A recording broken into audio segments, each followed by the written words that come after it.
There's just meeting with the auditors that are gonna be giving a report in a little while, so we can begin. If you would, like to start with a public comment, I don't know if anyone is here for specifically public comment, because you're not on the agenda, Mr. Kane? Thank you. I'll try to limit it to 2 minutes. Mm-hmm. I wrote it down, so if I just read it, I think that'll be the most efficient way.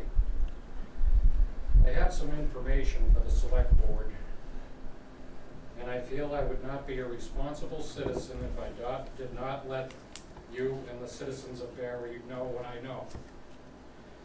Recently, I called the Office of Dam Safety in West Boylston, and I spoke to a woman there for an update from their perspective.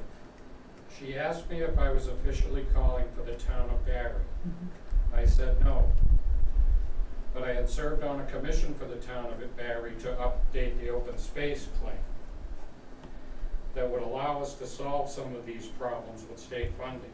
I explained to her that I participated in the 10-3-23 public hearing and was interested in finding out as a private citizen where the situation is now. She stated that the Office of Dam Safety has decided to recommend full removal of the dam. Apparently the select board does not know this. So I am here to provide that information to the board. On August 1, I asked to get on the agenda for the 19th. I wasn't able to get that because, sometimes we don't have a quorum. I was at town meeting too to get some answers. Before that, on June 24, I asked John Dixon for an update, and all he really had, to the best of his good ability, was we need to wait until they come back out here. Mm-hmm. What I gathered from when I called to the Office of Dam Safety is that they are getting tired of waiting. They got tired of waiting over at Gaston Pond, and we ended up being ordered to do it over there. We feel we haven't had a lot of action, honestly, in a year. I'd like to recommend that at the very least, we should officially notify the Water Commission, the Fire Chief, to see if he needs the water for up our end of town, as we have no fire hydrants. 3, all the interested parties like Mount Grace, Mass Audubon, EQLT, and the largest landowner, Insight Meditation Society. I feel as though we haven't included any of them in this up till that point. I do think that Tammy will probably notify all the abutters by certified mail. I'm pretty sure that'll happen. I have the personal cell phone number of Bill Saloma from the Office of Dam Safety. It's a direct line contact. If you guys need it, I'll provide it offline. It's a private number. Thank you. And finally, I'd like to ask you to reappoint me as an Open Space Committee member. Then I could officially act to do these things that you folks would feel appropriate with. I could be a liaison, a sort of a clerk of the works for the select board, specifically for this project. And I'd like to try and help somehow to see the whole project through. If you felt as though I feel as though I'm the right guy for it. I'm retired, I have the time, I can keep an eye on it and report back. I really want to try to help somehow. Could you tell me the woman with whom you spoke, her name? I didn't get her name, but she gave me Bill's phone number. Because I would say I would dispute It was her. the office in West Boylston. Yeah, I would dispute her analysis of where we are. The original recommendation of the state has always been remove the dam. Right. It's always been. So she's probably talking about documents that have existed for. No, this is new. This is new? Yeah. Okay, I would like. That's my understanding. Okay. We'll be able to talk with Bill and get more information. Because it was always their recommendation to remove it. we're the ones who said, whoa, wait a minute, we're Right. not necessarily thinking that total removal is appropriate. Because they claim they have been on site. They cannot possibly have been on site not to know that the spillway has been depressed in size since, I guess, the mid or late 80s. And so that's why we want them to come back and talk with us about, it's already very different than what they think it is on paper. Right. And so, John, I don't know if you have anything to add to that, but our object was to try to get them in the room with us and to Right. say, okay, either go and walk it with us and tell us what you see, because what you see is not Right. what you've described in your documents to us. And, you know, sometime between the public hearing and now, we should have took care of that, honestly. Yeah, well, We should have we've had, did it as soon as we could have. well, He got the sense from the call, and I wasn't on the call, as he described it, that they're spending down the money no, and no, they're they tired of don't, waiting. they don't even have the money. Right. They do not have the money. Committee. They're hoping that the money will become available and that we will be one of the recipients, regardless of what we choose to do. Fix it up, destroy it, you know, take it out, whatever. Their money has not even been authorized, unless it was authorized in the most recent budget, because this was a grant program that they included us in as, I mean, there's 5 or 6 others across the Commonwealth. Right. And they indicated to us there was no money available at this time. And so, in order to do what we had talked about doing, which was to sort of preserve the circumstance, site as much as we could, was to understand that it would cost us some money in maintenance in an annual basis. I know, John, you got a number of 15,000, and we know that we have. That was a number for looking at the right-of-way access to it. That wasn't anything related to maintenance, though. Can I ask John how we came up with that figure? Is that for like a Was that- study of land deeds or a title search or? Yep, that involved land deeds, title search, and any legal costs if there was land donated, or at least, and then that would determine if no land is donated, how much it would cost to acquire the land. Yeah. So that was a number, I believe that was from legal counsel. Yeah, I mean, As, and legal costs and so forth. So, I mean, if, we can see if we can contact that person with whom he spoke, and Yep. try to get more specifics. Who And has No, plans we for were- all this? I believe we were looking at next, was it September or October? We were looking to have a meeting for that. Oh, yeah, September. September to have, it would be a special meeting. It wouldn't be at a regular select board meeting, but have another public hearing essentially where they come to. So we're working to try and get that scheduled for September. That was the last we had talked about that. But we do want them to look at it physically Yeah. before that meeting. or for us to do, you know, more of a, Well, No. like Maureen was thinking, we more or less feel as though it shouldn't have been classified as a Exactly. hazard. Right. exactly. Yeah. And that means we probably aren't eligible for funding, but I don't know how much funding we need to keep it in its present condition. So, Yeah. I don't think that they've been there in decades, quite frankly. Well, I'd like to thank everybody for their time. It's just that, you know, it's been a bit frustrating. You guys I'll say have a- too, as related to committees go, I'll actually be talking about this a bit in my reports later, but that's one of 2 that I want to have us create, you know, essentially at the next meeting is redefine the, not charter, the charge for the open space committee. There's another one, and then there's actually 3 other committees that we want to review the charge for. So we're going to be talking about that a little bit later today. If that happens, I'd like to chair it this time. I think, you know, Thank you. absolutely. You know, definitely, you know, I don't think the chair aspect would be up to us. I think that would be, the people who get appointed would then select from within. I see. But Okay. And whether it's through that committee or not, I'm here just as another interested person who has grant writing experience. I do it as my day job. You better be careful what you're saying here, girl, I'm offering my. because we're looking at you now, giving you eye I'm offering my contact. help if it's needed. Great. Okay, thank you. Thank you. You wouldn't by chance have any video or pictures of that dam area? Sure, we can get some to you. Okay, that would be an essential, it would be very helpful. I mean, I know we could go out and do it, but I No, I don't have time to do We'll it. figure out how to email it to the town administrator. Not a problem. Okay, Thank you. great, great. Thank you. Thank you. Appreciate you following up. Some other public comment? Do we have your, Hi. your public comment? Yes, in regards to this. Mhm. My name's Ellie Mass, I live right on Williamsville Road. When I first heard about this Last reservoir fall. dam issue, I was watching watching you guys up there, and what I was disappointed as a citizen, well, resident of the town, was it was very clear that you three had not seen it, Mhm. and it was like, oh, have you been there? And I remember even asking, the person asked you, and he said no, and then you asked the other gentleman, he said no, and they were just like, well, and I think if you're even removing a tree in town, you gotta go and see it. I have land right up to the water. Mhm. I go there every day. This affects my life every single day.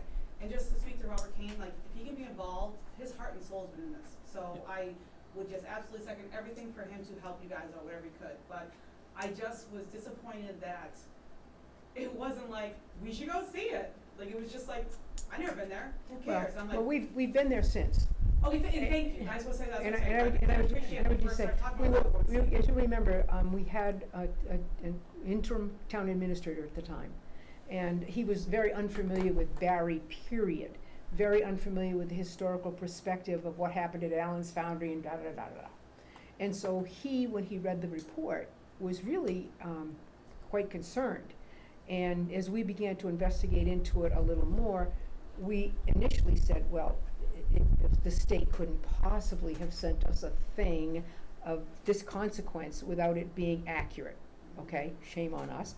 And so then when we began to say, okay, how do we get there, and so forth, and I know John got there and I got there and so forth, but I also had a conversation with a number of people who actually were involved in removing the spillway.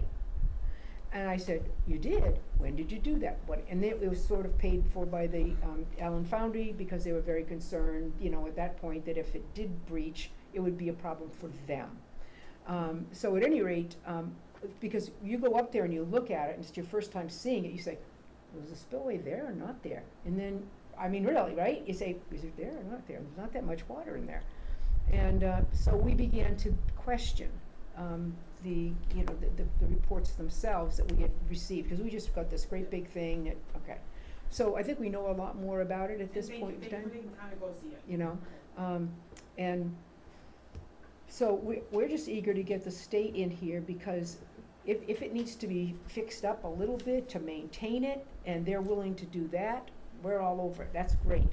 And that was sort of what they led us to believe at that meeting last October or whenever we had that. The three options. Yeah. Yeah. So, John, are you going to have any other comment on that? Or are you doing something later in the agenda, or? No, later in the agenda was more to talk about committees and Okay. the open space committee from that perspective. Thank Okay. So, All right, so thank you for coming, and I wish so many people were as interested in you guys are in so many other things in town. Anybody know how to fix fire escapes? That's a really big problem now, but anyway. This is a relief to us. He interpreted that they were saying, you better make a decision right away, or we're coming Yeah. to remove your. Well, trust me, we are going to find out who I'm pretty you're. sure that's how it's gonna play out, because we've seen this before with Gaston Pond. We went back and forth with them 2 or 3 times, just like this is happening now. And they said, you gotta take the responsibility and fix it. Well, they told us. We've been through this with one dam. Yeah, but I thought we had to do Gaston's Pond because it was a bit of very little consequence in comparison to their analysis of the one that we're talking about, the old reservoir dam. There wouldn't have been as much damage, no. Yeah, They got tired of waiting. I believe It's the same with situation. Gaston Pond Dam, though, that goes under the road. Yeah, We that goes own under- that property, we own. whereas this one, that's no our one owns the problem. property, so That was our part, I don't believe they could actually go in and take it out without us acquiring the land. Yeah. I don't, Yeah. well, I don't know the legal parts of that as far as Well, they land claim rights that go there's when no it comes to deed that they but- can find anywhere that says person X or organization X owns it. Right. So it's sort of up there saying, well, if nobody says they own it, then you own it, Barry. That's pretty what I heard the state There saying. is one descendant left out in Michigan, but he never held title to the dam. He Mhm. sold a little piece next to it down Yeah. next to the dam to East Quabbin Land Trust. Yeah. But Yeah. any of his property didn't include the Because dam. they've got the western. His name is Charles Nichols Dewey, uh, the third. mhm. Well, he's probably saying, who are these people, and I hope they don't Oh, he bother didn't mind me. talking to me at all about it. He explained to me about the old fishing association that was started Mhm. there by the Lincoln family from Worcester, and the Deweys and a whole bunch of lawyers used to like to come out here and vacation. Mhm, And they would stay at the Lincoln property over on Williamsville Road. mhm. Yeah, kind Okay. of a recreational area for But I don't believe the state was ever making any overtures to us that they were paying for Gaston Pond issue. Right. They look at that Okay. as our problem. A little before my time, it happened before I got up here. Yeah. Yeah, and the state's sort of moved into this new method, so they're actually requiring owners of dams to register those dams Yeah. at the registry. So I believe it was last year we actually had to register as owners of the dam, of Gaston Pond Dam. So there's definitely a move to create a new registration system for who owns dams, so they don't run into this problem again in the future. So they're kind of trying to push us to take it so that they have someone to. I was pretty active in Clinton politics before I moved up here. Mm. Instrumental in saving the last 100-acre farm out there. You know, we lost everything as we went along to development. And every time a little piece of Barry slips away, it's heading in that direction. And it's all gonna add up. Mhm. Thanks very much for your help. Thank you. Absolutely. Thank you, Mr. Kane. Thank you for your willingness to help, both of you. Thank you. Thank you. Okay, public comment, we move on to other things on the agenda. We move on to the approval of meeting minutes, required votes. We have June 25th. I move to approve the meeting minutes from June 25th. I would second the motion, just in the absence of our third member, and look for further comments, questions, concerns. Those in favor? Aye. Aye. Looking for the approval of meeting minutes for July 18th. I would recommend these be held. I wasn't at that meeting. Okay, so that leaves just me, okay. You have that, Sandy? Yep. Executive session, again, were you able to attend that? I called in by phone for that Okay. one, so Great. I was remote, but yes. Okay, so we need. I would move to approve, not for release, the executive session minutes from July 18th, 2024. I would second that, Not for release? Oh, did we want to release those? It's up to you. we can release. Yeah, okay, we can do that for release. There's nothing in here, yeah. Right.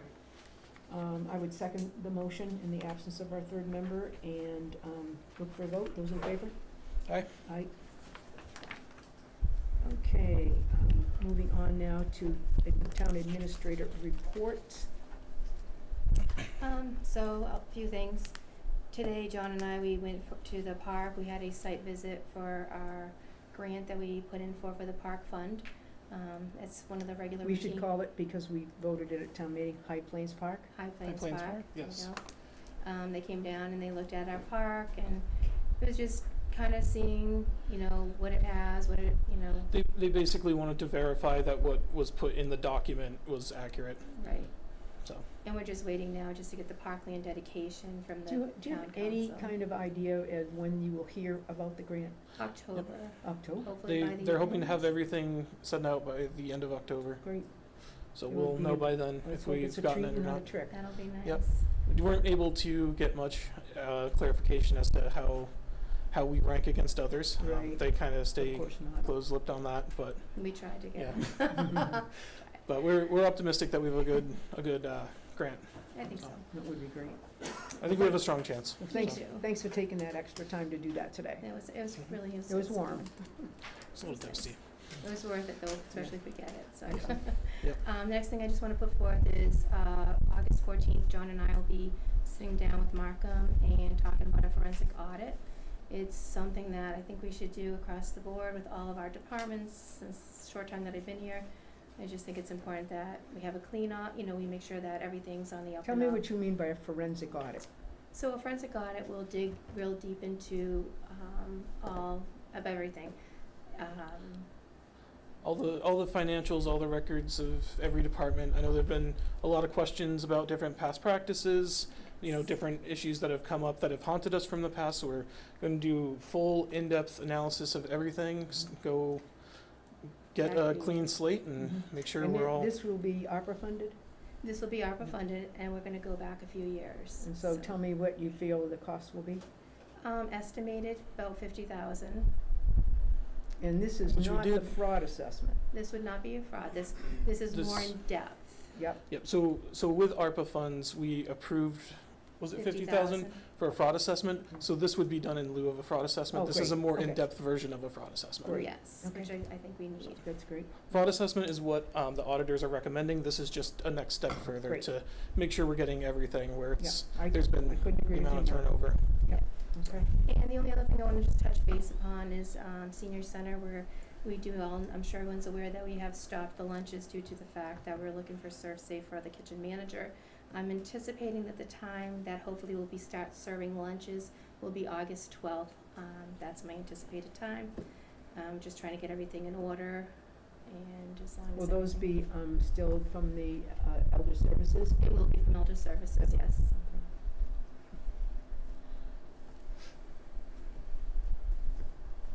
Well, Serve Safe is kind of important. Very important. You're serving food. Anything else, Tina? No, that's it. Okay. Select board reports, do you have anything else? Yep. John, it feels like it's just you and me game tonight. Well, yeah. As Tammy mentioned, we did the park meeting earlier today, just to review with the people going through the applications.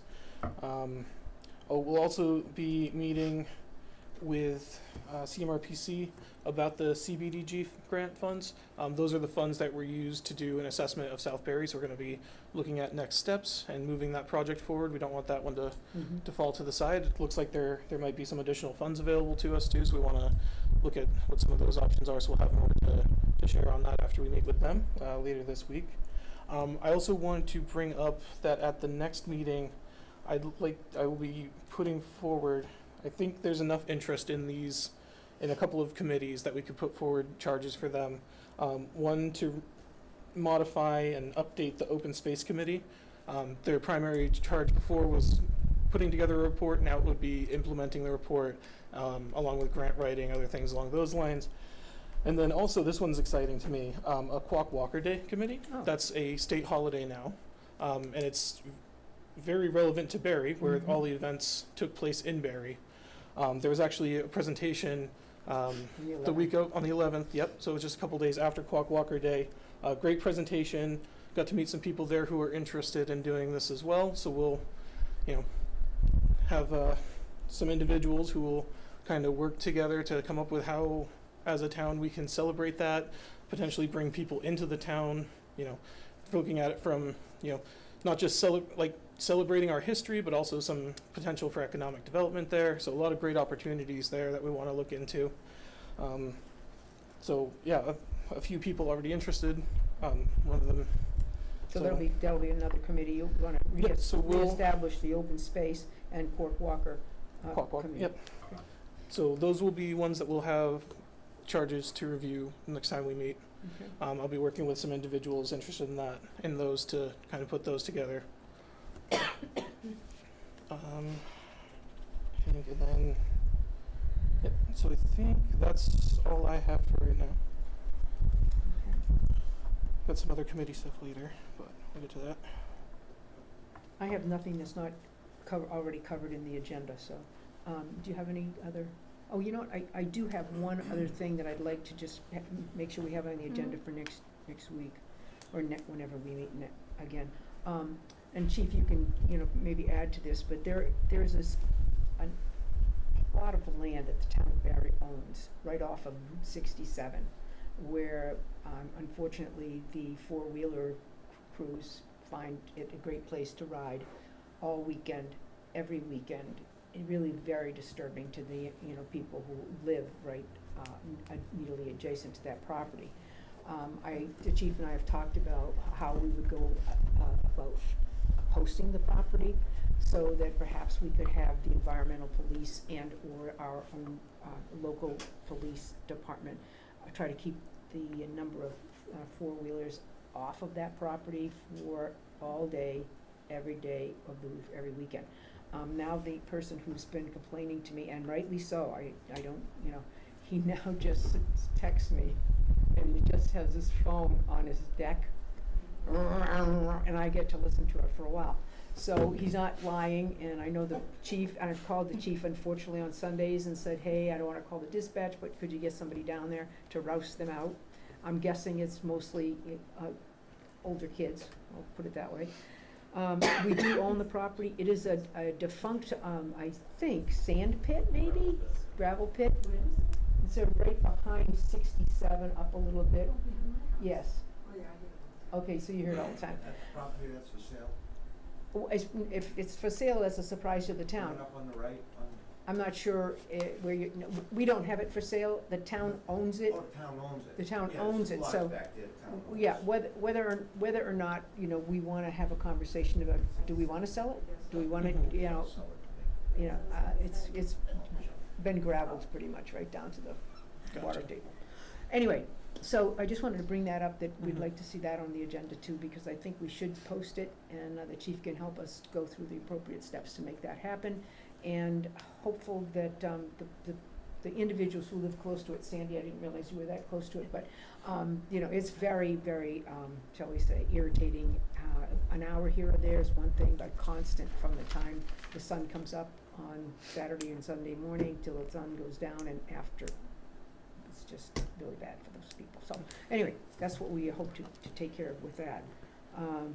And we have, that's all I have for, report, but I do have correspondence, which is from the watershed community leaders. They're looking for us to, I'm just gonna read it into the record for information. I am writing as the chair of the Quabbin Watershed Advisory Committee to ask you to support you, meaning the community, thus represented by the selectmen, to support the effort to ensure that the Department of Conservation and Recreation watershed rangers can enforce regulations that protect the watershed and the reservoir. The Executive Office of Energy and Environmental Affairs recently made a legal judgment that the DCR rangers cannot request identification, issue warnings, citations, and fines to enforce the regulations protecting the reservoir watershed. The Quabbin, the Quabbin Watershed Advisory Committee voted unanimously to ask watershed town officials, that would be the Barry as well as many other of the local towns, to request their legislators develop legislation that will make these actions legal. And it's asking us to please contact our senators and representatives to request that they support legislation that would allow the DCR rangers the right to protect this vital resource.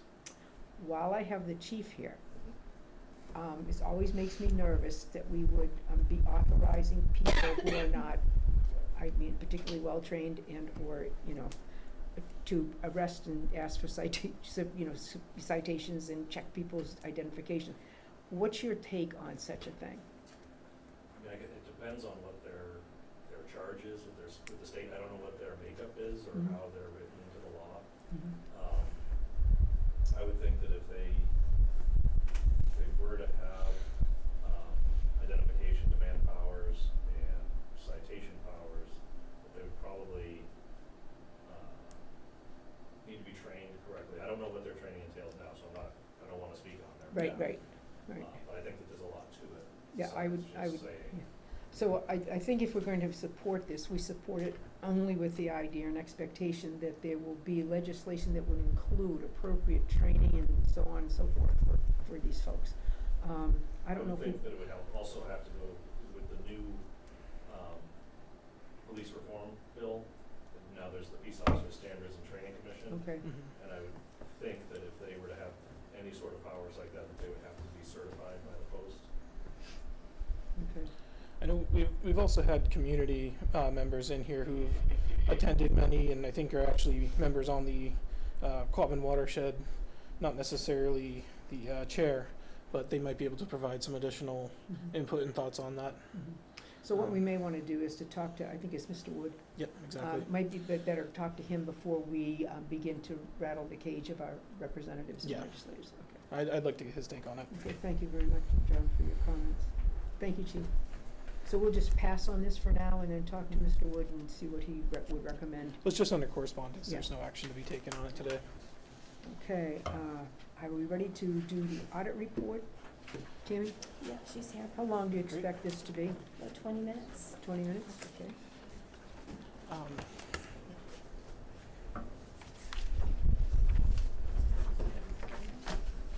She's either going on vacation after this, or she's just bringing all the documents, Should I sit here? Sure. whatever you'd like. There for the microphone? Yeah.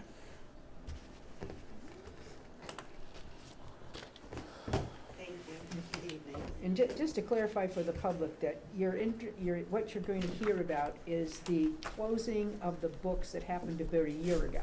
So this is for FY '23. This is not the current year that just closed right before town meeting, or right after town meeting. So just make sure you're in the right fiscal year as you're listening to this information, because it's not like immediately last year, it's the year previous. So That FY is true. '23, here we go.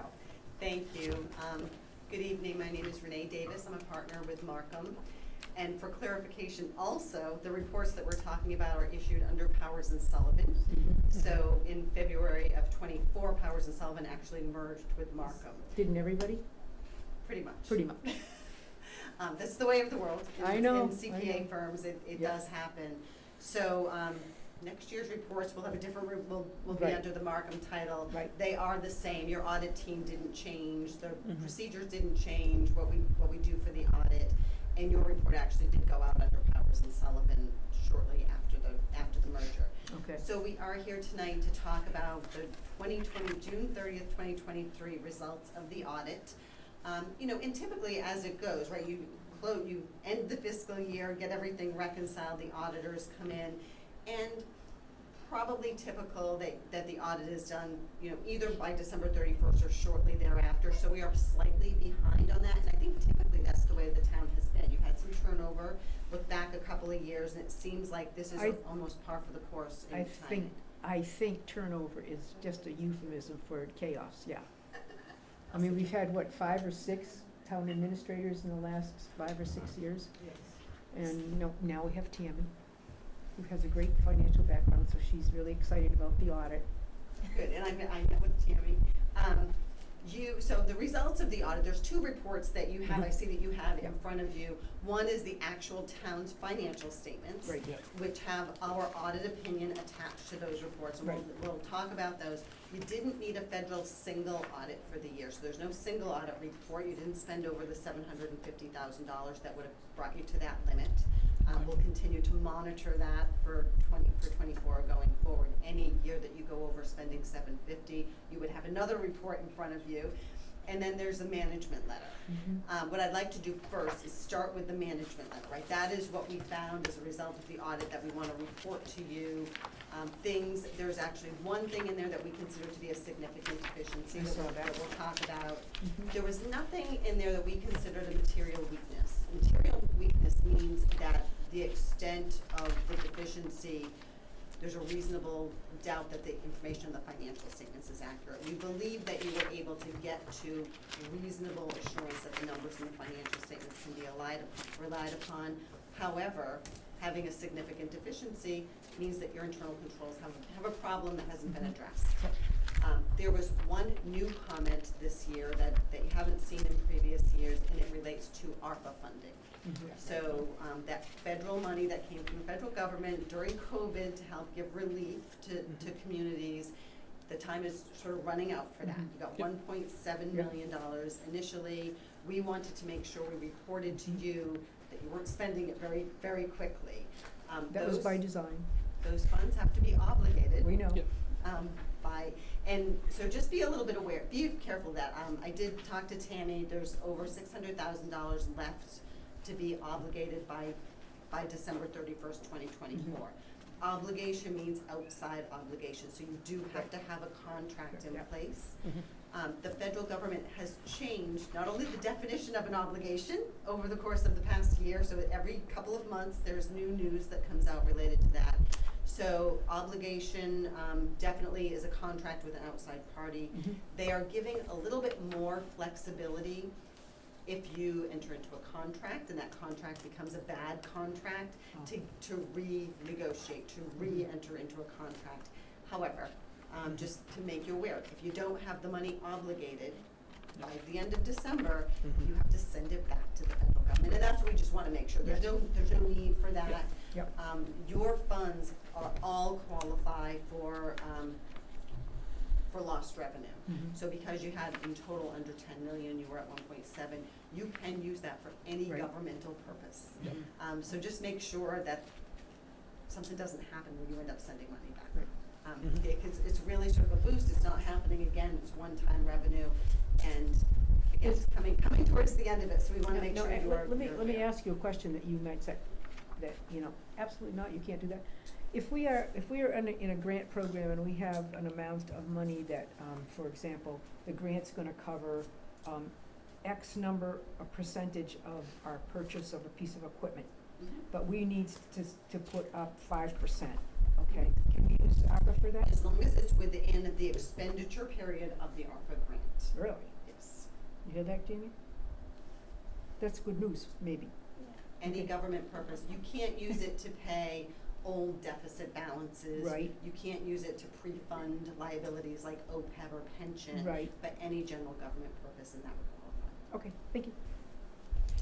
So anyway, so that's the only new news, or that's the new comment that we had this year. However, there were 7 prior year comments.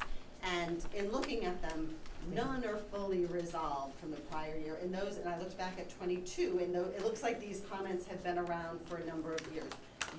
You mentioned it too, there's been a significant amount of turnover in key financial positions that often will keep things like this from getting resolved.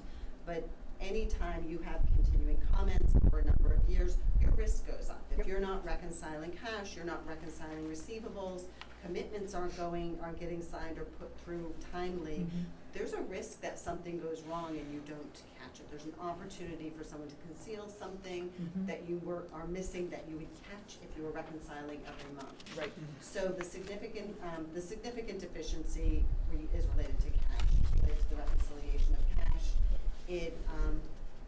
This certainly is not a surprise. It wasn't a surprise to Tammy. It certainly isn't a surprise to me. Okay. I don't know about you, John, but it's certainly not a surprise to me. You want cash reconciled every month, right? Right. So treasurer reconciles to the bank, the general ledger is reconciled to the treasurer, there's a good segregation of duties.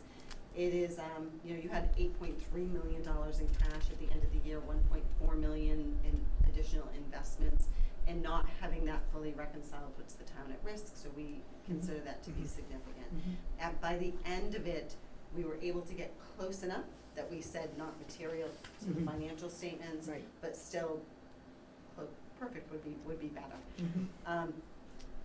We had accounts receivable reconciliation, same type of thing, right? Same significance as a cash reconciliation.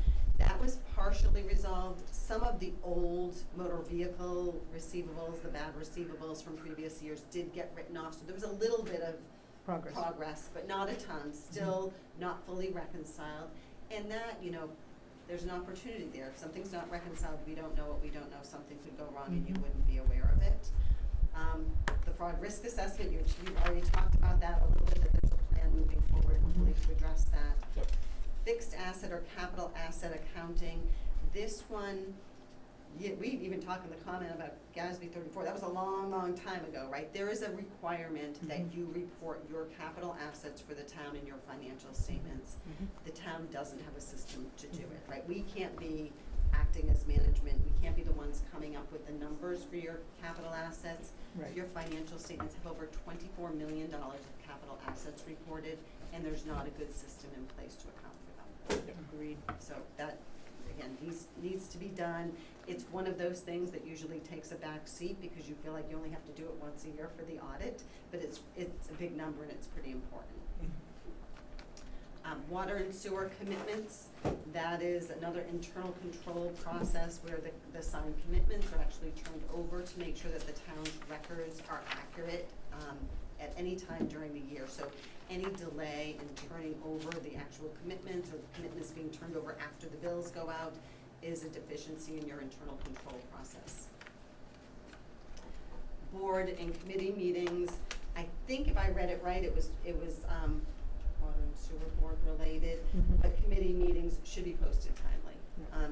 And, you know, again, people leave or there's turnover in a position, I do see that that can fall behind, it's a legal requirement that they have to be posted timely. They should be available to the public if they choose to know what's going on in the public meeting.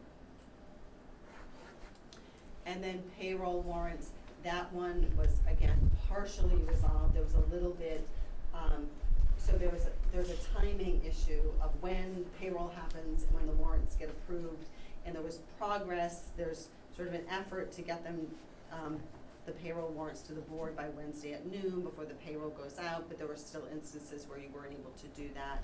So, in this day and age, it's probably easier than it was in the past, cause you don't kinda have to. Is it acceptable to do DocuSign? I believe so, yeah. It was during COVID, and I think they extended it. So Okay. you may wanna just check with Division of Local Services, but I believe that was all extended. That would help, those people who I work know on that it. it was okay during the pandemic, and I thought that they Okay. extended that. We can check on that, Tammy? So that's the summary of it. You know, it's again, 7 prior year comments, none fully resolved, so we wanna make sure that's sort of the punchline, the highlight of Yep. what happened during the audit. And with that, I will talk a little bit about the financial statements themselves. Now, we come in as your auditors, and you say your books are ready, your books are closed, you give us your trial balance, you give us what you have for pension liabilities, for OPEB liabilities, and some outside reports that you get from your actuaries. And we, as a service, help to put together the financial statements on your behalf. But just for clarity, they are not our financial statements. I know that that can be sort of something that people, you know, don't quite understand. Mhm. We do a whole lot of work so that we can opine on your financial statements. So the part of this report really that we own is the audit opinion. And we do have an unmodified or clean audit opinion. So again, it's under Powers and Sullivan, it'll have different letterhead on it next year, but it's really pages 1, 2, and 3 of the report. It talks about our responsibilities and the town management's responsibilities for the report. So we go through a process of looking at the town's internal controls, of looking at how you keep and maintain your general ledger and your records, because those are the numbers that are being used to put together the financial statements. We wanna make sure that you have internal controls over the budget process, so that things are being reported in the ledger timely and accurately to the right line items, so that when you are reporting, people can rely on the numbers in here to be accurate and Mhm. reflective of what happened with the town. I will say, the budget to actual is not even an audited schedule, it's kind of in the back of the financial statements, but we do sort of start with that because that's your general fund. Your general fund, I know Tammy and I talked about free cash, you actually had a negative free cash last year. That means you have no available fund balance that you can Right. appropriate for anything during the year. So general fund, very tight budget. Your revenues actually came in under what you had budgeted. So not a very conservative revenue budget for the year. It's, the budget for revenue was $12 million, you collected $11.6 million. Overall, you know, real estate, we know that's collectible. You can lien properties, so $354,000 of that was all collections of real estate taxes came in under budget. But the other motor vehicle excise, you know, those should be collectible. So very, very tight. Not a lot of, you're not creating free cash in your revenue budget because it's not very conservative. Appropriations, there were controls in place to make sure you didn't overspend. There were no over expenditures in your general fund budget. You actually turned back $240,000. So that looked like the controls were in place to make sure what town meeting is voting is in your general ledger accurately, and that the charges that go against it, you have controls in place to make sure that that happens. And again, so at the end of the year, your undesignated fund balance for the general fund without the stabilization money was about $1 million. You hit that for deficits that the Division of Local Services will assess against that, and you ended up with a negative number. Right. So pretty tight. You do have about just under $1 million in stabilization money. Yeah. So that is rainy day funds or money that's set aside in case of emergency for the town. Some of the other areas where we put some focus, you have two enterprise funds, the water and the sewer fund. Not big changes, they stayed relatively the same as they were in prior years. They both took small losses for the year, but relatively no change, and they did have positive cash balances in those funds. Also, we look at your retirement, your pension liability, Worcester Regional Retirement System. That's one of the larger liabilities on your books, $5.6 million. Of course, being part of Worcester Regional, you're on a funding schedule with them. The Commonwealth requires that you be on a funding schedule, and your assessment that you pay into Worcester Regional Retirement System helps you to fund that past liability for pension. But the whole thing, the $5.6 million, is recorded in your financial statements. The town is responsible on your own for OPEB. That's health insurance that you're obligated to pay for retirees, and your net liability is $3.7 million for that. Unlike pension, there's not a legal requirement for you to be on a funding schedule for that. Most communities are. You have a trust fund set up. You have a small amount put aside, $81,000, to help offset that liability. But again, $3.7 million liability. Anything that you can put aside to help pre-fund that brings that liability down, which helps your financial position. However, once you put money in that, it's an irrevocable trust. Money that goes into that can only be used to pay for health insurance for retirees. Yeah. Okay. Tell me about, how many communities that you audit have full OPEB covered? Full OPEB? Yeah, Maybe one. maybe one, Most not. Most not. most not. Maybe one, yes. Some of the enterprise funds do, like some departments will be fully funded because they Yeah, just right, have 'cause- extra resources right. available to them. They're getting closer though. I'm gonna say some of the more well-funded communities Right. are getting closer. Right. I don't have many that are maybe one that is at 100%. And west of Worcester, probably not so many. Probably not so many. Agreed. I will say, all of my, I don't have any that don't have a trust fund in them, Right. I think, at this point. That took a while to Yeah, get to, it because did. people were hesitant at Mhm. first. So you've gone, like, step number one, you have the trust fund, now anything. But again, you have negative free cash. So there's not a lot of wiggle room in your general fund budget. That is not something you can use ARPA for. If there's a way that you can get it into your regular budget and start funding it, it only goes up, helps you over time. Mhm. We know health insurance costs are not going down. Right. So if you don't do something, the liability is gonna go up. Mhm. The liability going up, your pay go, right? You pay those liabilities as they come due. If health insurance costs go up, it is only gonna impact your budget for the actual amount that you have to pay for retirees in any one year. There's Right. not a legal requirement for you to fund this. The rating agencies do look at that to say how well funded are you, how much Mhm. flexibility do you have? And if you had a well-funded OPEB trust and you did run into more budget problems, you can use that to pay health insurance. Pay for health retirees. insurance, right, If the- yeah. If the rates started going up and you didn't want it to have an impact on your other Right. departments, you could use that, so it would be a way to get you more wiggle room. Mhm. But yes, but there's no, there's different varying opinions on how well you should fund that, especially where you do have, pension is not cheap and pension is required, and those assessments are mandated by state law. And, again, you had some bans outstanding at the end of the year. There was no new long-term debt issued in fiscal year 2023. It was just the bans that were rolled over subsequent to year end. I think you actually Mhm. paid down some of the bans. Mhm. But again, the two enterprise funds, water, sewer, and then you had, 3 different major governmental funds. So general fund is always a major fund, roadway improvements, your road improvement fund, capital project fund, and then town grant funds. Because of the extent of information, they're shown separately on your financial statements. And then you have one fund for non-major governmental funds, which is everything else, your grants, your revolving fund. They're reported in the footnotes, but they're in one separate fund. So we look at and give opinions on each of the major funds that are in your financial statements. So general fund obviously is a huge focus for us. Roadway improvements, it is, your revenue that you recognize from the state highway program is Right. equal to your expenditure. So we just wanna make sure at the end of the year that you are requesting money timely. Mhm. It is a reimbursement program that if you're not drawing down funds, you're gonna end up in a deficit at the end of the year that can hit your Been free cash. been there before, yeah.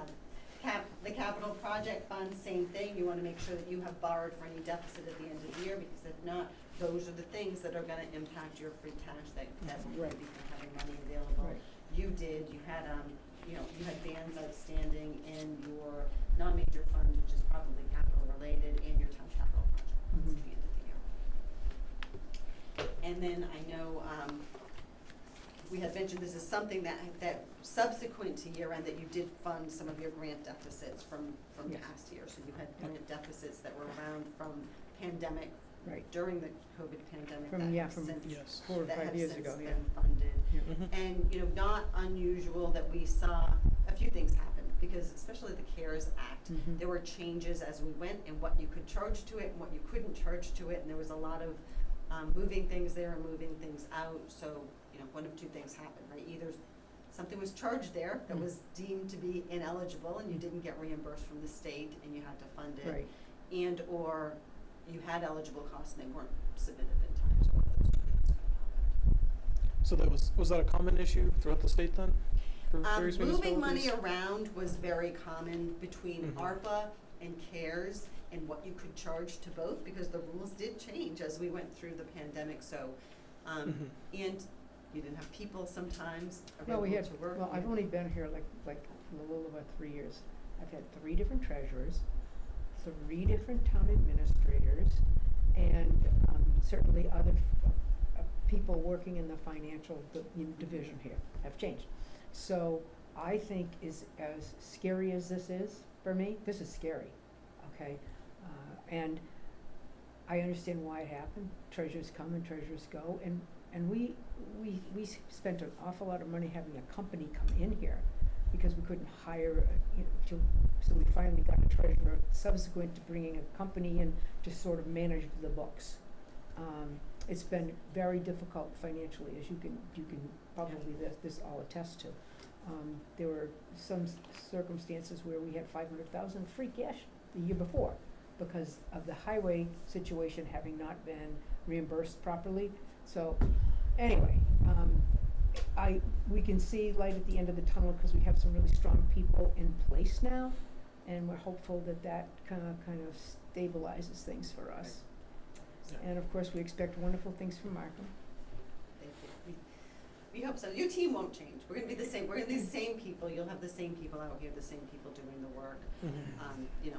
Standards change. What we do every year changes. Mhm. We Yeah. have new auditing standards, so that's always gonna be a play with our powers and Solomon or Markham. But yeah, so we're looking forward. We're looking forward to next year and what's gonna happen with the risk assessments. Well, We'll see see, how that goes. Tammy's looking forward to 2 years from now, 2 years, when she really owns the budget from beginning to end. Well, Yeah. you asked about CARES and was that, I will tell you Mhm. what is a big problem everywhere is finding good people and keeping good people. Yeah. And Mhm. it is not uncommon for us to go in and someone says, oh, the treasurer left or the town accountant left and we can't find somebody.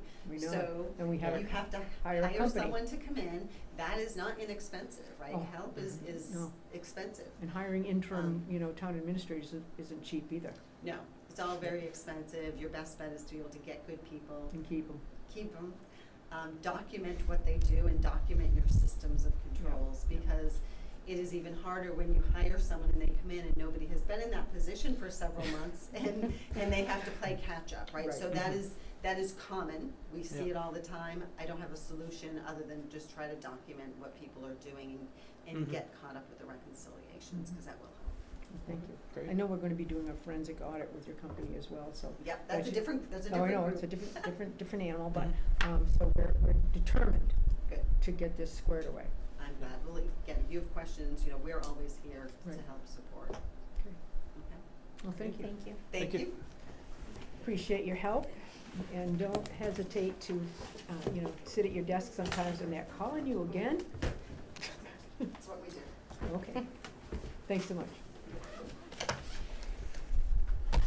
Anyone have other questions or No. anything? Okay. Thank you. Okay, moving right along to, one of our, Tim, we'll go to intermunicipal agreement, buildings inspector services. We have, I think, a documented, no, You didn't put it? have a document. Oh, Okay. The printed of the, motion. I didn't have that document. Do you have it? I can pull it up.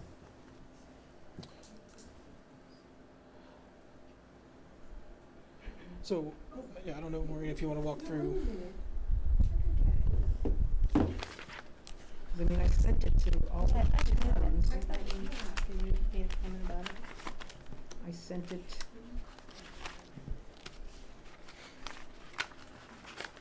It's not in order if it is here. Yeah, I would've. Jimmy, can we Yeah, move, here it is, right here, this is the Okay. motion, so, what we, that's the motion there. I don't know if you want to talk through the well, situation and yeah, what I'd like to do is to just talk through the, what's going on. we can move it toward the end and get a document, because we have to fill in some dates on this as well. But at any rate, we have, at the end, very end of the fiscal year, the town of Hardwick decided to withdraw from the governmental services agreement that we had with the towns of Barry, Hardwick, New Braintree, and Petersham, where we had shared personnel that would manage the inspection services within the towns. Their withdrawal obviously is problematic to us trying to keep the same circumstances or situation that we currently have. After some meetings with the representatives from the towns of New Braintree, Petersham, and the town of Barry, Hardwick was adamant. They had no intention of returning to an agreement that we could maybe, massage or whatever, none at all. Upon the conversations and meetings with Petersham, it was obvious that they wanted out. Obviously, the town of New Braintree wanted out. Needless to say, you can't have an intergovernmental services agreement with no one but yourself. So, we have decided, in concert with the other communities at this time, that we will, dissolve, obviously, the intergovernmental services agreement that we had. Barry was the host community, and meaning that we technically had the office for where the person or persons worked from, and they would travel out to the other communities when necessary and so forth. But basically, we hosted the employees. Technically, the employees, while not paid directly by the other towns, they paid a service amount to the town of Barry so that we could pay the total cost of, say, the building inspector, and so forth. So at any rate, since the other towns have indicated that they want out and would like to withdraw from the agreement, we obviously need to take a vote to dissolve. All the other towns are taking the same vote to dissolve the intergovernmental services agreement that the towns had together. That means that because the employees who worked for this municipal group, are no longer here. They're not gonna be here. I mean, it doesn't preclude one of the towns from voting to keep somebody on for a period of time, but we will be meeting with the individuals who have been, employed under this agreement, providing them with some modest severance and indicating that, right now, we are on our own and we will be seeking the services of a building inspector or inspector services with another set of communities. So, we tonight will be seeking, or putting a motion on the floor to dissolve our, role in the intergovernmental services agreement that has been active here since 2017, I believe. 2017. I have had considerable conversations with the state as indicating that we are going to be for a while without, people on the ground for our inspection services. They have indicated that they will be working with us to ensure that they would back us up for hopefully a short period of time while we figure out how we're going to have inspection services. The hard part is that we will only have a part-time inspector. That's all we ever had. But it was a person who had full-time employee almost because he had or she had other, towns. So it's not an easy fix, but it's one that we don't have any, way around. If the other towns don't want to participate, we can't make them. So we'll be withdrawing from that agreement tonight. Yep, so I just have a couple of questions. Maureen, was appointed by the rest of the select board to represent the select board for municipal agreements. So she's been having these conversations. Was this really the way to move forward then, just to dissolve it? Well, we don't As have far any as- choice. The other towns have no intention of, once Hardwick withdrew, and it became obvious that there were some issues of concern that they all shared, Mm-hmm. that indicated that they were not happy at all with the service delivery pattern. As a result, Can you speak up a little more? I can't hear you. that the other towns, and Barry included, were not happy with the current, service delivery pattern that we had.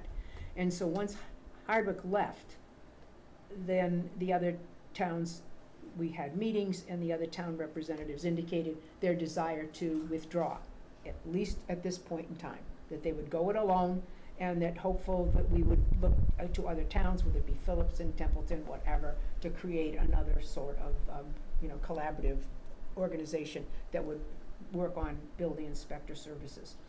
I'm sorry to interrupt, but is it just the building inspector, or that, who else is employed through this? There's a person who works in, she works also for the Board of Health as well as the Building Inspector Service. We will probably keep that person in place to be a person to work with the state, getting people on the ground here to provide inspection services for people who are, need to have that happen. The person who's our electrical inspector and all those individuals will remain the same.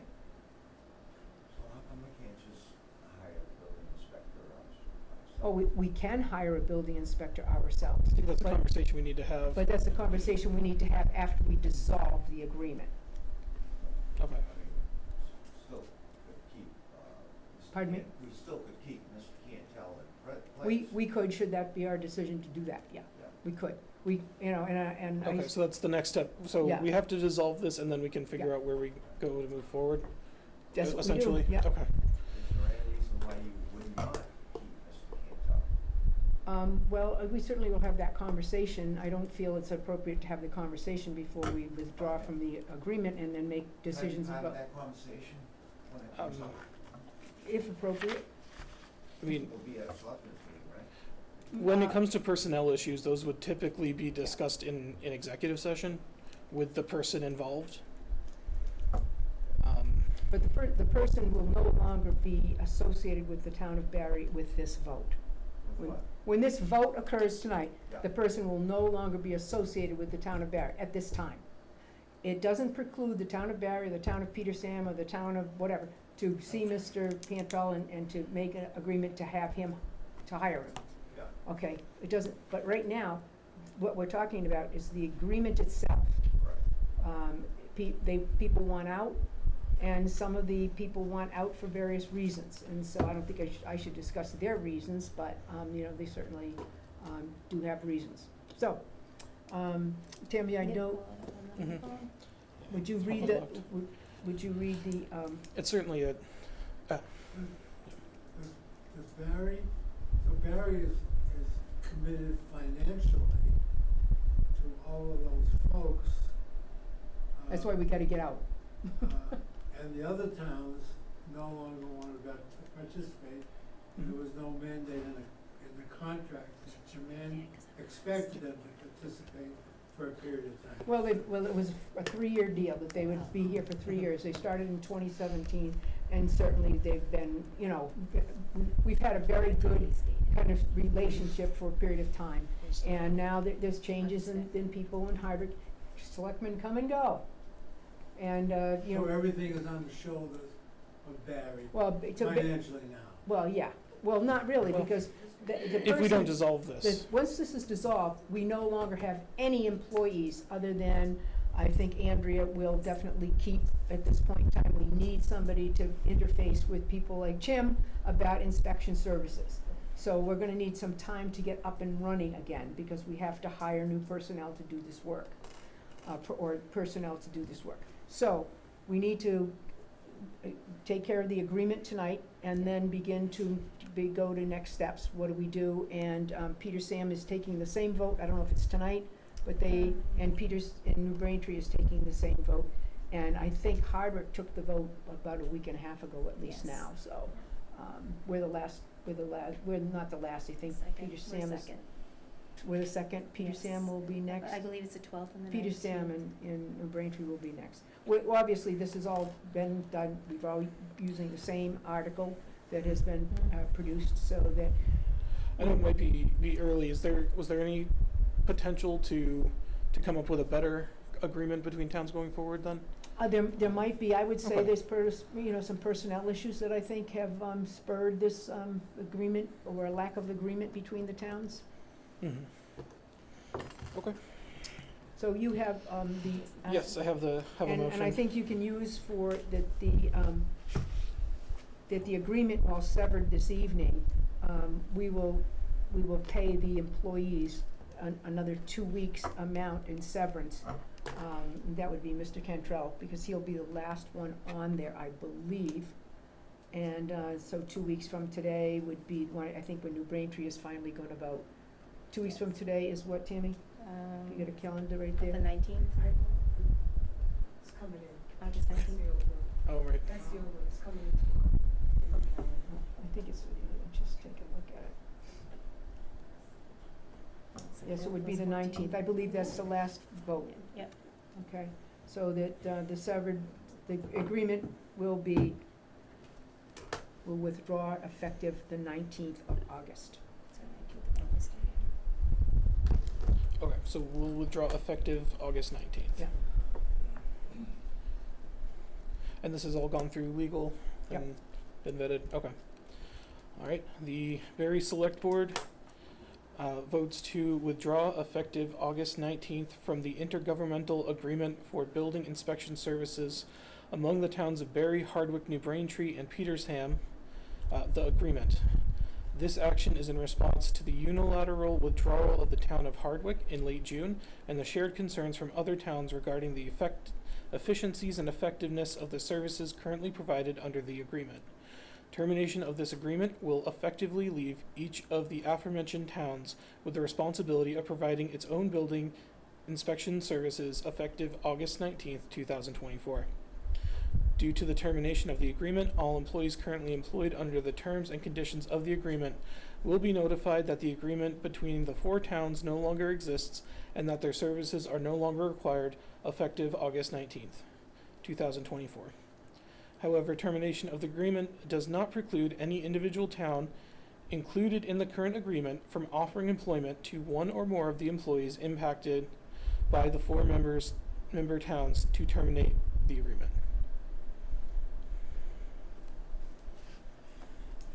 So I make that motion. Okay, we have a motion made, I will second it. Further discussion? Can I ask a question, or give my synopsis? So basically, so I understand, you got rid of the agreement, he's got 2 weeks, and you're either gonna hire him back, or you're gonna hire somebody else back. What, Is that'll, that correct? correct. Or try to reach a new municipal Is there agreement with a other towns. financial issue with, how much we're paying him for this agreement? No? No, that was not the case at all. Just that they felt the efficiencies and effectiveness of the current service delivery pattern was not sufficient. And I'm not gonna get into, their what the Yeah, New what do Braintree, they have? what the Do New we have- Braintree said. Do we have any issues? with- I would say that there's been some issues of concern as well. And I've been in this business for 40 years, I'd like to maybe hear them issues when it comes time to Well, make a decision. any issues that we have which would in any way cast aspersions on any individual inappropriately, we would never have in a public meeting. So if you're looking for us to start, saying, and then we found out, and then we heard, not at all, that's not, We're gonna have a reason. Yeah. It's gonna be- well, we have a reason that we're going it alone. And how we're gonna hire the person is we're gonna post and advertise the position and move on to offer it to whomever we think is the most qualified person to do the job. Okay. All right, have a good night. Okay, thanks. And I suppose if you hire someone new, maybe at that time, the other towns might have found that the difficulty was the same as yours, and may say, well, we made a mistake. Well, We'd like we to join believe, you again. we believe that there'll be further conversations about this. Whether or not Hardwick, really wants to go it alone or whatever, I don't know. But I believe that the other towns are amenable, but know or believe that there needs to be a more, shall we say, robust group. We have to get a Phillips, a Templeton, you know what I mean? So there's more money that we can pay a building inspector. Do you know what I mean? Because right now you've got 4 little poor towns, and it's really hard to keep good people working for you, so I think that's part of the problem. I think it might also be worth looking into if there's a way to put together an agreement without it being predicated on a specific individual. Yeah, exactly, yeah. Um, And that's the way we should do it. Right, and I think that could be a good model for other municipal agreements with other departments in the future, Exactly, so. exactly. Okay, so, We'll take a vote. we have a motion made and seconded, those in favor? Aye. Aye. Tammy, will you make certain that the other towns are made aware? Not that, this will not be a surprise to them, we've had several meetings, but just that we no longer, effective the 19th, will have anyone in the employ under this old agreement, because the agreement will be null and void. This is not a surprise, I know, to any of them, but put it in writing I'll give anyway. it to 'em. Yep, I will. Okay. I'll CC you, Maureen. Okay, now we're finally here, where some of us have been here talking for a while, been waiting for a long time. Traffic calming measures, I like that. That's what it's called. There's a residence petition for High Plains, Peach Street, High Street. I've been there several times, and I know the chief has been there. We all had conversations about this. We have some suggestions, I believe. John, are you going to kind of, Sure, I can let the chief jump into.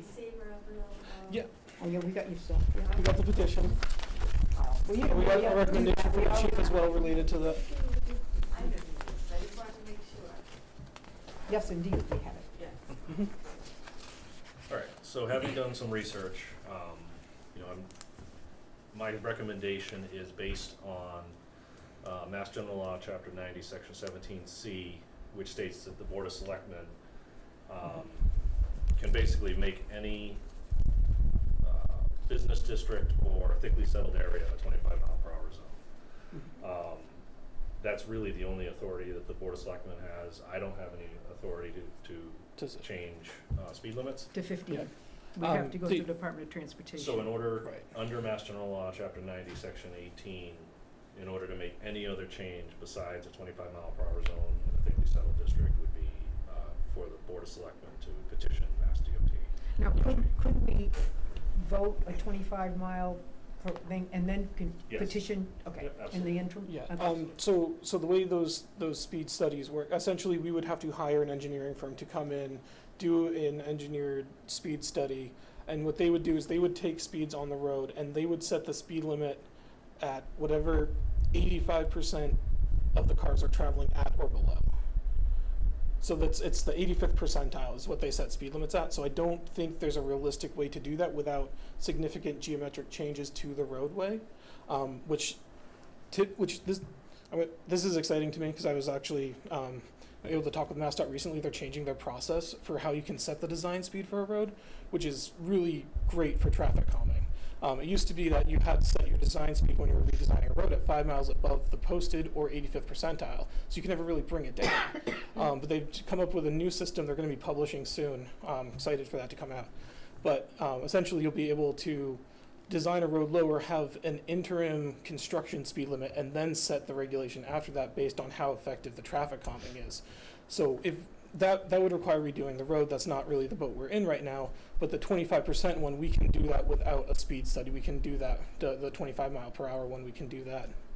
I know when it came out in 2016, I was actually working for a group and we were presenting a class on those when it came out. And MassDOT really recommended setting that for a town-wide regulation, not for individual roads. So what they prefer is that we would set all business and thickly settled areas in the town to be 25, not just a particular one. But there are cases where you can do it for just one road, but they prefer that you do it for the whole town, and then you just post when you enter the town, town-wide speed limit 25 miles per hour, thickly settled areas. I think 85, 86 towns have actually gone ahead with this. The vast majority of them town-wide. So it's a good option. My recommendation to the board was that they make, that they vote High Plains, basically Beach Street, High Street South, School Street South as a 25-mile-per-hour zone, but if you know, I would not be opposed to the townwide. Townwide.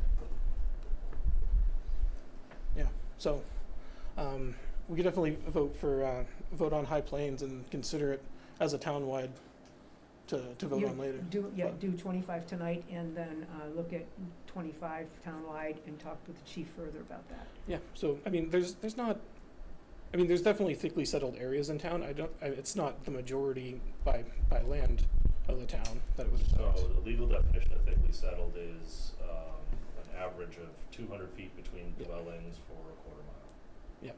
So High Plains definitely fits that. Oh, Absolutely gotcha. fits that. Well, you know, South Barry, at least down the main thoroughfare from, you know, maybe when you make the turn from Barry Plains and go up past the church, that probably would be 25.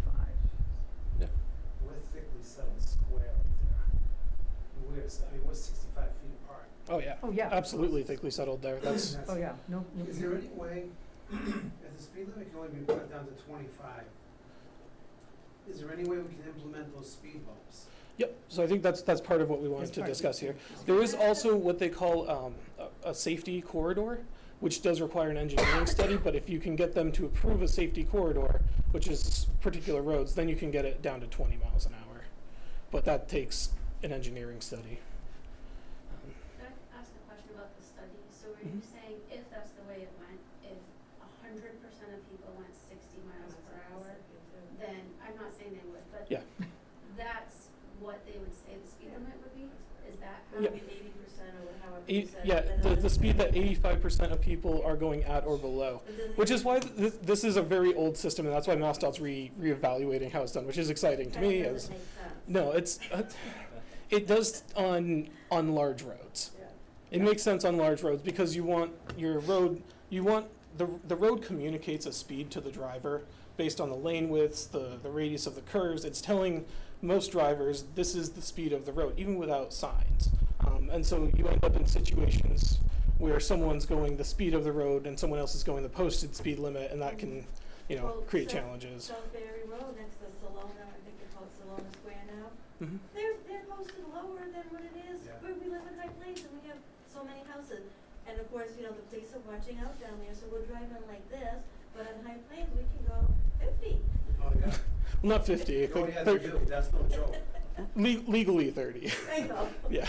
I'm just saying, it doesn't make a lot of, So if They're it not went to paid that easy. study and say Mhm. it was pushed to some huge number, Yeah. it's not like we would have to go above the 25?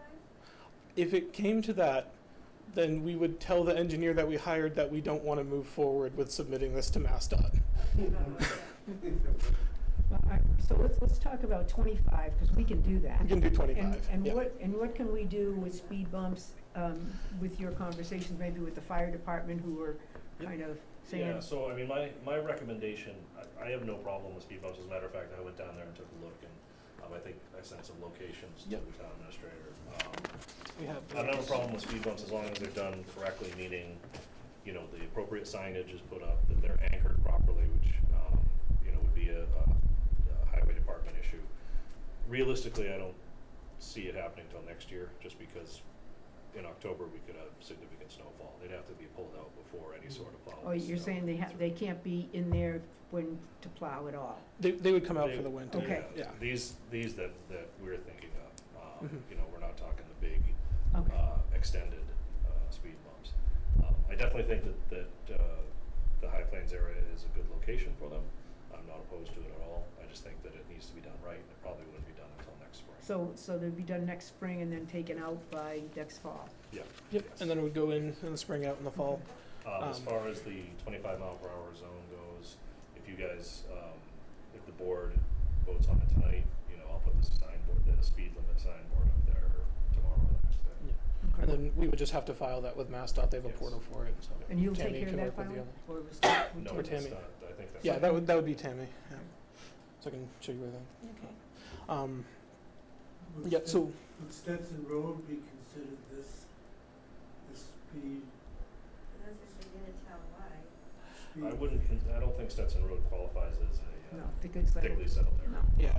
I think I would say Stetson- that Stetson Road has its own set of speed problems, so, sure Yeah. it does. Stetson Road would probably benefit more from other countermeasures, even just a yellow stripe down the center. If there's enough width for it, we'd have to measure it, but something like that could help with Stetson Road a little more. So I did heard back from Captain DiVirgilio. He is the access, he's responsible for fire access. And he did share that they've discussed the temporary traffic calming devices that are proposed, referring to the speed humps for Peach Street and School Street, and they see no issues with the use of those devices or the police chief's proposed locations. So we would work with them. We had discussed with them, what speed humps would be appropriate for the fire and ambulance apparatus that we have. They're going to get recommendations from the manufacturers as far as spacing goes. So those will be, as low of an impact for emergency response vehicles as possible. So if we're, assuming we approve that tonight, the fire department would work with our procurement officer to take responsibility for getting the speed humps that would be appropriate for it. Do you have a cost on that? Do you, a guess? I don't. I should have looked up something on that.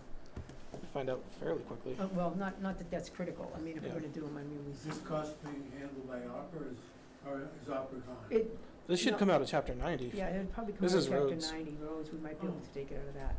I'm fairly confident this could come out of Chapter 90. Can I ask Chief Savoy how many speed bumps you requested or thought we? I proposed 4, 2 on Peach Street and 2 on School Street South. I have the locations here I can read out. So the locations proposed, 2 speed humps on Peach Street in front of 189/191 and in front of 245/247 Peach Street. And then on School Street, opposite the chain link fence on the north side of the playground and just to the south of the access road beyond the playground. So there's no speed bump, so 189, and you said 245 or something? Yep. Okay, so there's nothing from 189 all the way down the rest of the stretch of Peach Street? No, just because that's kind of it's still a thickly settled area. The road widens a little bit. You don't have the vehicles parked on the side of the road like you do, and then you also have to be careful of putting them on a corner or something like that. So that's why I just kind of. The reason why I ask is because we have an issue with people flying down. I almost got run off the road. If you're coming up Peach Street by Village Market, they come down and they zip around that corner. And one year, Nancy, who lives on the corner there, I live on the corner with the big long fence, the purple fence. The other house across from me, they took out her fence going around that corner. They just don't slow down. And now we've got kids up there on scooters, pulling bikes, no helmets, going 40 miles an hour, and they're going on that stretch past Cassie's house, all the way down up until they get to my house, because I'm always out there trying to slow them down. Yeah, that section is a little bit more difficult just because it does incorporate curves and the hill and everything. Well, one thing, the hill is in such disrepair, you can't go fast up that. That is really bad shape. But I think I better not fix that for fear that it'll just speed things up, so. It probably slows people up coming up to the top of the hill anyway. You have a recommendation you'd like to put before the board, John? Yeah, I think I'd like to put a motion, we'll start with the speed limits, but with the chief's recommendation. I move to set the chapter 9017C, the 25-mile-per-hour speed limit in thickly settled or business district for the entirety of Peach Street, High Street South, and School Street South. I would second that motion. Have any further discussion? Hearing none, those in favor? Aye. Aye, looks like a vote. And I do think we should at least, put it out there that we could consider this as a town-wide measure and get some feedback from the public and Okay. potentially move forward with that. It gives you a lot of extra stuff to do. We like seeing you up there. I know. We do, we wave to you, you know, like, yeah. here we are. Well, what's nice, with those speed bumps now, you know, they don't have to patrol as much. Well, once people know Yeah. to be cautious, they will be in their Well, it'll help. Right. Right. It's just that we have so many beautiful little children up there. Absolutely you do. And 4 of them are my grandkids, so, yeah, the one more coming.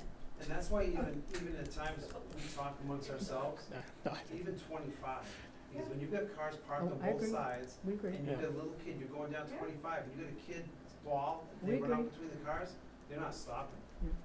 No, we understand. Yeah, I mean, I definitely agree that it could be lower, but just legally, Yeah. We this can- is we the only can't thing do it. We can can't This is make the it most we more. can do tonight, yeah. But we appreciate it. Yeah. And so, do we have a motion for the Yes. speed bumps? I move to authorize the procurement of 4 speed humps and appropriate MUTCD compliant signs and the installation of them at the locations recommended by the police chief. Speed humps as selected by the fire department with regard to emergency vehicle access, to be located one in front of 189 Peach Street, one in front of 245 Peach Street, one opposite the chain link fence on the north side of the playground on School Street South, and one across south of the access road beyond the playground. We have a motion. I'll second that motion. Further discussion? Hearing none. Those in favor? Aye. Aye. Okay. Thank you, Chief, very Yeah, much for thanks your for help with getting those that. locations together and getting the trailer out there a few times, I know. Thank you, Chief. Okay, moving along to discussion of expenditures on necessary capital assets. Thank you. I think in conjunction with conversation about roadway crack sealing and the transfer station and its upgrades that are necessary there, public buildings, parking lot maintenance quotes, the Henry Woods Building and the Town Hall, the fire escapes that are condemned, which means that you can't supposedly use those to get out of a building if it's burning.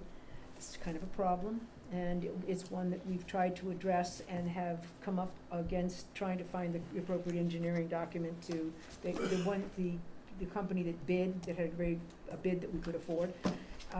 Basically, the building inspector indicated that he felt that where they were licensed out of Boston, it wasn't appropriate for our area, so we need to continue to work on that. But it's very important that we publicly say, Henry Woods Building, the town hall, other areas in the town, whether it be the transfer station or other parts of the community, we've neglected a lot for many, many years. The building you're sitting in now, there's the roof, the gutters, the way it's drained around the building. We know there's problems there. We have water infiltration and so forth, which is causing mold problems and other problems to our flooring down in the area where the town clerk and all of those offices are located, a problem. We know we have old HVAC systems, old is kind of kind.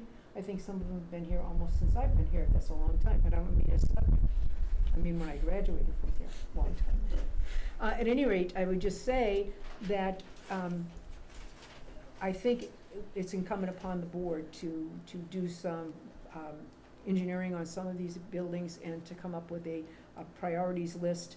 Getting the engineering studies done will itself be more expensive than most people want to spend, but we've got to attend to putting together a long-term kind of proposal to the community for how we fix what we need to fix. Obviously, if we ended up having to close this building because the fire escapes are no longer, can't use them, same thing with the town hall, it's a problem. It's a problem when the heat doesn't work in the winter. It's a problem when we have no air conditioning other than this one split. So if you go upstairs now, you would just say, "And people work here?" It's really very difficult. So just to let you know that the board will be working with agencies to ensure that our buildings are safe and that we have, shall we say, a plan to address what are things, just because things are getting old. They're getting old, and we haven't done a lot of fixing, other than putting our finger in the dike. Okay, so now I know we, according to, I think at the commission, we voted to use shared highway services. Remember, there was a grant that we're gonna do for the, is there a need, Tammy, That's- to vote that at, We should vote that we should now. vote that, Yeah, so let's, that wasn't, yeah, it wasn't on the agenda, Yeah, and we need okay. to make that vote. do you wanna do it at the commission, or do you wanna just do it here? Is it sufficient? It's roadway commission, Yeah. it's not DPW commission, so that is the select board. Okay, It's a roadway item, it's not, so.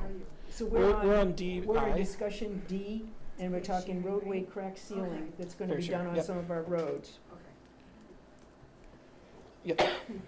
So, to reiterate it, essentially, I move to authorize the use of fair share funds for roadway crack sealing. I second that motion, that we use, the roadway, the shared, was it Fair share shared- fund. Shared what? Fair share? Fair share, a grant to pay for roadway crack sealing in the town of Barry, and the specific areas to be identified by the DPW department. We have further discussion? Hearing none, those in favor? Aye. Aye. Public safety building parking lot maintenance quotes, we have those before us. Tammy, I don't know where you are with ARPA at this point, I know you've been working on that, and so forth. Do we wanna take a vote on that tonight with ARPA, where are we? So we do have some, Quotes, yeah, we do have some quotes here and everything. It's up to you guys wanna make the list, we probably do have everything if we wanted to go ahead and do make you, it. do you think you have, okay, cause Yeah, I right think- now, people are nickel and diming us to death, Yeah. getting to the point where it's really getting. Do we wanna take a step back and just go Hold on. through fully next time we meet? Yeah, Or that's is fine that with something, or are those things that need it to be approved now to move Those are forward? the things that need to be approved, because. 'Cause I think we all already approved fire escapes for ARPA funds. Well, we may have, but we have no grants, we have no, bid, we're doing a $1,200 now engineering study. So I reached out to him and I have not heard back from him, but it's $1,200 from do the inspection report for the 2 Exchange and 40 West. So once we get that, then I'm hoping I can go out and find someone to hopefully do our fire escapes, cause then we'll have a report on it, an engineer report. There is a concern raised by the building inspector, which may or may not be legitimate. I think he just said we need to have everything lead tested. And I'm thinking that maybe the town hall, because it burned, probably the lead paint's long gone, but the, Henry Woods, I would suspect it's lead paint. Okay. And repair areas will have to be, you know what I mean? Mhm. So I think could be a more interesting and difficult job, and whether or not we're even ready to do that with the ARPA funds this year, I don't know, we may not be. We may not be ready to do that with having the engineering. Right, so whatever we do, like she said, when the auditor came in, she Yeah. did make a comment to me as well upstairs that we do have to have something, Yeah, in writing. yeah, by And December 31st, and as I said, so. we may not with that, Yeah, and we if we may end up don't, having to then- do it in the spring. But anyway, that being said, but as far as the transfer station, we do have an $8,400, right, to do and you have a contractor ready to do that. Yes. Okay. Okay. And we also have the public safety building, and we have, the contracts, and then we have a low bid on that as well. Yes. Which is what, I don't know 90 if I have it in something? there. Oh, is that the 9,000 right? Yeah, Yeah, it's Yep. Or is that? that's the one sheet, is that the one sheet for 9,000? So there's, yeah. There's a couple of things in here, okay. You wanna walk us through it? Yeah, One of them didn't come through with the quote. Okay. Yeah, so I did request 3 quotes. Mhm. The third company never responded. yeah, well, as long as you request fine, it. yeah, exactly. So it's kind of split, each company gave me kind of like 3 separate quotes, one for the crack sealing, one for the seal coating, and then one for the line painting, because Gotcha. that's all be done. Mhm. So those quotes are in front of you through Blacktop Services Incorporated and AMC Construction Services, Inc. So it looks like Blacktop. So these are 3 separate quotes Yeah. then? Yep. That we would, for a grand total. So what we would like to do is to authorize, I think we need to just vote to make sure that the transfer station paving, crack ceiling, we vote that for ARPA, and then we do the, public safety building, taking the low bid on all three things, the painting, which is different than the ceiling, which is different than the coating. Right, so you have to go through which is the, Got it. I don't know. So the one question I have for Tammy is, Blacktop Services Inc. is offering 10% discount as long as it's paid within 30 days. Is that? okay, we can doable definitely do for that, Blacktop? 100%, yep. Okay. So their total quote would be $12,483. AMC Construction Services Inc. total for the 3 jobs is $13,000. So we'd go with the local, Yep, which is good. yep.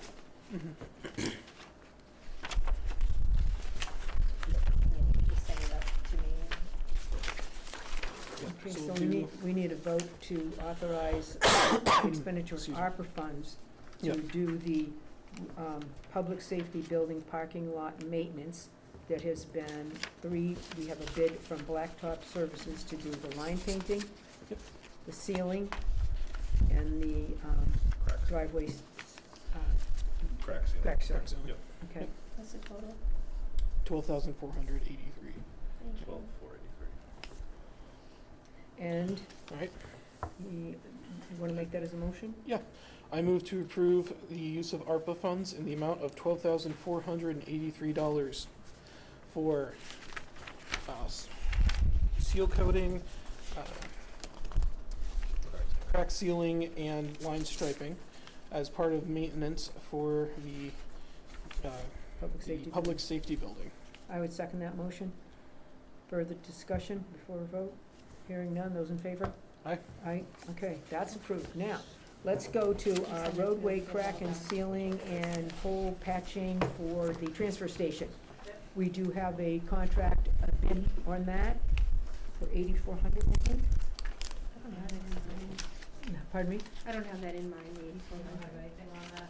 I have, it should be in the minutes, it was 8,400. Yeah. Okay. Just check. So you wanna know who was doing any of Yes. this? for Yep. us? Yep. Have 3,000 from American Asphalt.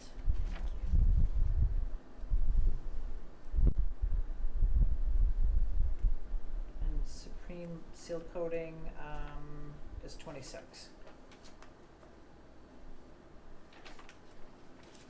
So these are for the same one, this is the. That one of them is the seal coating and one of them is the patching of the holes in the pavement Yeah, itself. I mean, Oh, okay. So one of them is to seal the cracks that are in the pavement, and they are pretty substantial. mhm.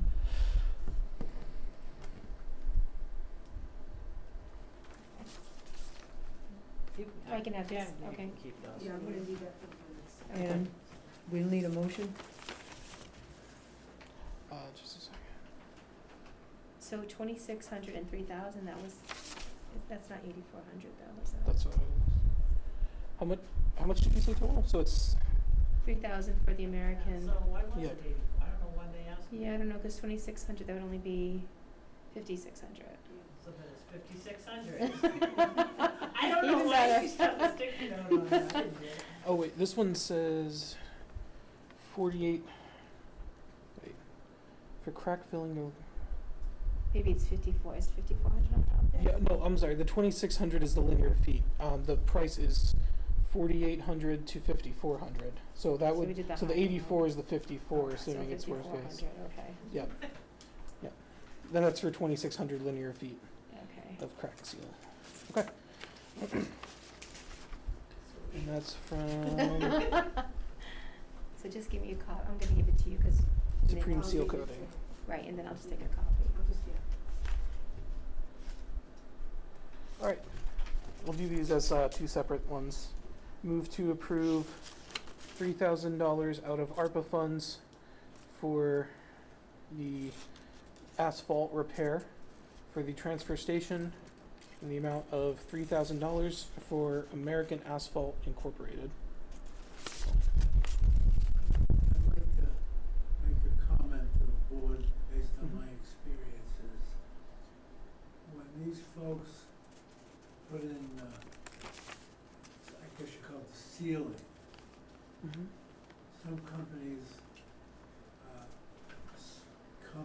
spray it with a wand, Mm-hmm. and some companies lay it down with a squeegee. It might just be a different material, different process. The wand does not last at all. And I've had experience with a company out of Worcester, whose name is irrelevant, but they came in and I brought it to their attention and they came and they did it again. So when you guys contract out for that, it'd be a good idea to find out. With the wand, it's just the spray is on the surface. And with the squeegee, when they lay it down with some oils or whatever it is, it goes into the depth a little bit, and it's a better job. You're talking about when it covers the whole surface, right? Like when they put down a coating across the whole surface of a parking lot? Yes. Yeah, okay. That's not Sometimes- something that we're talking about for the transfer station, but that was one for the public safety building. Yeah, some companies just come in with Yeah. spray, Yeah, and then a couple of times when tires go back and forth, all of a sudden you see the interior, but they want to cover that. So mm-hmm, it's just some cautionary, that's all. yeah. Thanks. But the company that did it for me, they came back and they were very gracious to take care of my Good. requests. So I have used them again. Okay. Okay, so, we need an amount. That was the motion for 3,000 for the asphalt repairs. Okay, and, I'll second that motion. And so those in favor of the motion on the floor to, expend, how much is it now? It was 3,000 for the asphalt repair, and then we'll do the crack fill after. Okay, 3,000 for the asphalt repair at the transfer station. Those in favor? Aye. Motion, okay, we're good. And the other, motion would be, John? Yep, I move to approve from ARPA funds $5,400 to Supreme Seal Coating for crack filling at the parking lot for the transfer station. I would second that motion. Those in favor of expending those funds out of ARPA for the repair of the cracks and so forth at the transfer station loading area. Those in favor? Aye. Aye. Okay, I think we're good there. Do you want these or do you want? You're very welcome. You want to pass Thank these you. down? We need copies made. Okay. Okay, this is a Fire really escapes? easy one, guys. Shrub and tree removal on the common. Before we go to that, Oh, do we sorry. need to make any votes on the fire escapes? 'Cause I believe we had I- voted at one point. I don't know if we needed to change the So, amount or. I think we're gonna have to wait until we get back. I mean, if you wanna Okay. vote on the 1,200 Oh, yeah, we for can, Lee, we should yeah. probably do that one. okay, Okay. we can. That's for we can take- Robert yeah, Lee, Wendell that's fine. Engineering. Robert, what? Robert Leet, Wendell Engineering. Wheat. And it's 1,200, and I'll tell you exactly what it's And we'll expend that out of ARPA. yeah. At least we'll know what we really need to fix, Yeah, that'll actually be, probably, you know, that might actually be a good thing, 'cause, Mhm. or not. It's always good to know exactly what we Yeah. have. Agreed. so First step in fixing any problems. So he basically said the one at Exchange Street needs to be hand scraped, then inspected, then painted, and his fee for writing an initial report for both inspections, specifications, and possible repairs. Final approval will be $1,200. Okay. Well, I move to approve out of ARPA $1,200 for an engineering report on the fire escapes from Robert Lee Wendell Engineering Company. Mhm. I will second that motion. The motion's been made and seconded. Those in favor? Aye. Aye. Okay. I'll get back to the shrub and tree removal, the common now, the really important stuff. If you are on the bandstand common, that particular central common, there is a bench. And immediately on each end is some sort of a, shall we say, conifer that's overgrowing the bench. Okay, we're gonna remove those two, okay, things to make the bench available to the public, okay? Then, if I say to you the Bates Fountain, does that mean anything to any of you? If Lucy Allen were here, she'd be on this. The Bates Fountain is the area where you put, in the winter, joy usually.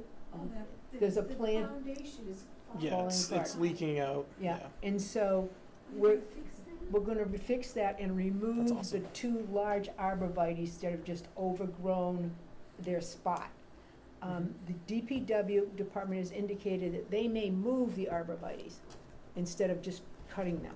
Okay. And that's up to them when they get there. We have talked with some hardscape people to fix. Now, some people say it's a result of the lawnmower hitting the edge and then water getting in and so forth. It doesn't really matter how. Somehow it cracks and freezes Yeah, every so winter. we've gotta, the rest of it doesn't, so we've just gotta get that in line. So removing those 2 arborvitaes, and we may end up having to just cut them. We may not be able to remove them and move them somewhere else. But at any rate, so I just didn't want to go over there and, with this, with the buzzsaw and remove those things without noting that we need to do that. Also, there are 3 pine trees, tall now and so forth, that are located on the walkway that needs to be maintained better than it's maintained. 1 or 2 of those have an infection of the typical thing. I guess it's some sort of a pine grub that gets on top and works itself down. So some of them may have, 1 or 2 of those may have to be removed. Jason Pimentel is also the tree warden. I was about to ask if you've talked to him as the tree I talked warden. to the tree warden. He Okay. said, not big deals, those are things they can take care of very quickly without a lot of public interface. So just to let you know that those are the things that we're going to be removing, and probably people are going to say it's about time, but you never know. So just to let you know that I would recommend that we have those removed with the assistance of the DPW department, and they have indicated that they are able to work with us and evaluate whether we move the arborvitaes. They have moved a lot of arborvitaes to the other common area down in South Barry, when they've overgrown spots uptown. So at any rate, that's it's a small little amount of work and effort, but it will make those areas a little nicer. Then we'll weed and redo the plantings that are in front, so we'll fix that one up. Okay?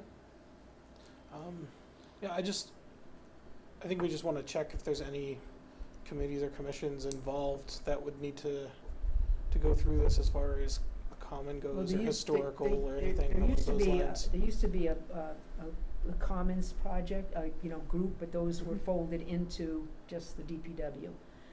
I can talk with Lucy Allen out of the Historical Commission, she's the head of that, and they're the ones who've been complaining about the Bates fountain being overshadowed by this stuff and all this stuff overgrowing, and she's right. And then the other trees, if they're diseased. They're diseased, they have to go. And they're probably gonna say, hey, you 2 that are very obviously, but the other two are no good as well, and they may have to also be removed. But that we'll work on with the tree warden. Yep. Okay, Okay. so I don't know if we need a vote on that, or I'm just providing information. I don't think we have anything requiring so. approval to, I just didn't wanna do it with the, we might need approval from the tree warden, but it sounds like he's already Yeah. on board, Yeah. so. I don't know if we need something formally. and he'll be authorizing and probably working with the removal. Mhm. Okay. Okay, authorized signatures for fiscal 2025, and I think we have a So, little Yeah, so. bit of information on that in I've our been- packet. Yeah, I've been working with Sandy on this because we want to sort of change the process. We've kind of been talking about this the last couple of years. So, what, the annual appointments? Annual. No, Author- signatures. Authorized signatures. Never for mind, I'm jumping ahead. For fiscal year 2025. Yep, no, never mind. Authorized signatures, and that's something I thought was coming out of Tammy's office. Authorized signatures. Actually, the accountant's office. Yeah. Oh, yes, okay, I yeah. just read it.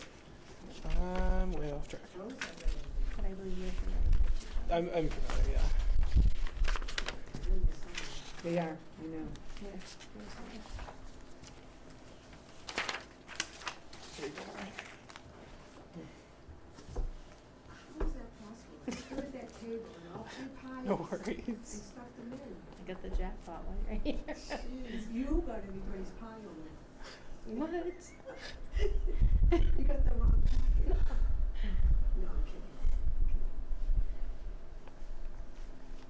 We may wanna look at that section B I mean, I'm around more than you are. I mean, if they wanted to authorize somebody to come down and sign things to be in, because I can usually get here during that day. You know, it says here, instead of having, two members come in and all, you can designate one.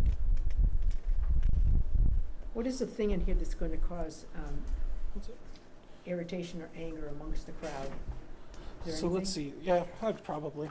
Well, I'm sure there is, but I mean, I don't know. Alright, so let's see, so, I can walk through it. So, Right, so we're trying to be in compliance Yep. with Mass General Law, Chapter 41. which we should be. We should be, yes. That went into effect not too long ago. So we won't need to have this implemented by September 1st is our Mhm. goal. So payables and payroll need to be authorized through either a representative board, committee, or commission that oversees a department, or by an appointed department head. And then A gets broken down, so it's either, so what a representative board, committee, or commission is either, let me make sure I get this right, either a majority of the board or one of its members that's been authorized to sign on the entire board or committee or commission's behalf. Or what I think is more likely is that option B will be an appointed department head. I think that's typically the way things are done now. For the most part, where payroll's signed by a department head, it's not typically done by, And if the committees or department head is commissions. not available, who signs it? so that's the second part of that one. So it's either, okay, I'm just gonna read this part. Yeah. Authorization signatures from a department head must be provided by the individual appointed as a department head by the select board or other legal appointing authority such as the DPW commission. Or the department head may designate an employee to sign on their behalf in the event of their absence. The designated individual must be an employee authorized by the department head to oversee all activity within the department. So essentially, if there's a deputy chief or captain for the fire Yeah. department, someone who oversees the full department during their absence. This must include authority over all the other individuals within the department because they're signing payroll. And it can only be during the absence of the department head. Sufficient authority they need to have sufficient authority to approve or reject payroll, So that would be basically. the lieutenant down in the police department, Yep. I would assume. Yep. The captain or Yep. or the assistant chief, is he assistant chief or So if captain? Chief Rogowski was here, it'd probably go to James. James, Yeah. okay, so. Yep, so the department head must receive approval for that designee from the select board or other appointing authority. So that's that should be a simple bit of paperwork. We'll have to approve a bunch of those for different departments, essentially. I think there's actually a form that was sent to everyone with that. And then the final option is if a designated signatory is unavailable, the town administrator may act on behalf of any department head that reports to the town administrator. So if all else fails, for most Tammy can- departments, Tammy can take on that responsibility in the short term. And then there's a form that was sent out to the different departments to put together that we'll, I would assume, be getting back at different times. And then boards, committees, and commissions, if they want to appoint someone to be their representative, they can also fill out one of those. And then, And the thing of it And is, vote on that. if they're gonna enable DocuSign, mhm. I don't know how you feel about that, but I mean, I do DocuSign for a lot of things that I'm involved in. That would mean that you could sign from home, I can Mhm. sign from home, you know what I mean? Because we Mhm. have the document, but that means we don't have the opportunity to look through the book of Mhm. all of the stuff. Well, if it's provided digitally, but that's But a whole nother That's a whole nother Yeah, thing. can of worms. Yeah, that's a lot. Right. So this one we can do on behalf of us right now, because, so like our department, the select board department. Mhm. So I'm the department head, I would sign off, and then in my absence, Yeah. who would sign next? So we'd have to fill that, and then, Okay. isn't that what they wanted to do, I believe? Well, I'm sure there'll be some Yeah. issue. So, yeah, so you would fill that out then, and then Mm-hmm. we as a select board would just have to approve each of Yeah. those. And so by September 1st, you're hoping?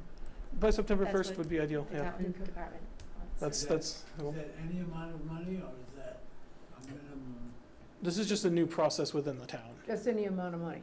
Any Oh, amount? yeah. So it's not anything over $10,000 or No. anything? It's any Yeah. amount.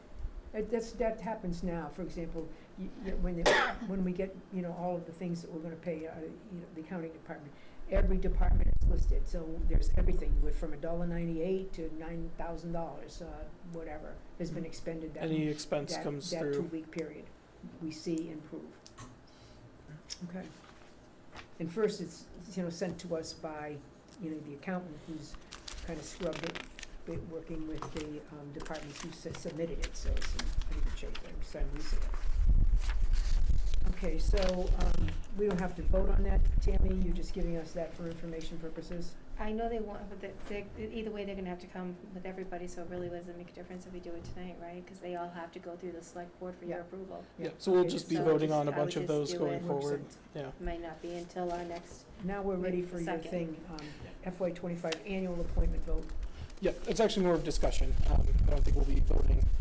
But essentially, we had the conversation about making sure that we post the positions that are being renewed, not just the ones that are open. But we also got some feedback last year about some of the committees that are for specific projects. So what I'd like us to do at the next meeting that we have is to modify the charge for a couple of these committees. So the Barry Common Oversight Committee, the Fire Station Building Committee, and the 9/11 Memorial Committee, so that they are not all reappointed every year, but that they are appointed until the termination of the project, because these are limited scope projects that will end. We think. Yes, I mean, eventually The they'll- common committee has been going and going and going. Right, but they're, yeah, They still so, have money to expend, I believe. but, Right, so, no, yeah. Good idea. And then, so what we'll do is, I do have the charges for most of those. We found the charge for the 9/11 Memorial Development Committee and the charge for the Fire Station Building Committee. We have not been able to find one for the Common Oversight Committee, so we may need to make a new one, and I'll talk with the chair and, Okay. work with him Sounds to, good. Who is the chair? sort that out. Paul Cranston. That's what I thought. Yeah. So we'll be working on putting that together for the next time we meet, and then we'll also be posting, I believe we did last year, just which positions are being or are open for reappointment, so that anyone interested can look. And then we do, this whole year, Sandy has kept an ongoing list on the website of open positions, so we'll make sure that stays updated as we go through. So that's been great to have, and we'll keep that updated, so there's always options for people who want to get more involved. Sounds great. Okay, so we have some special events applications, and some of them we've seen before, several years in a row. So we will probably not spend a lot of time on this. Thank you. We have a request for approval of a special events application for the New England Spartan Race for August 17 and 18 at the Carter Stevens Farm from 8 a.m. to 7 p.m. We have all of the appropriate documents that have been submitted, and again, we have seen this event numbers of years in a row now, so I think we're all very familiar with it. Do we have a motion? Let me just find the correct one. Sorry, just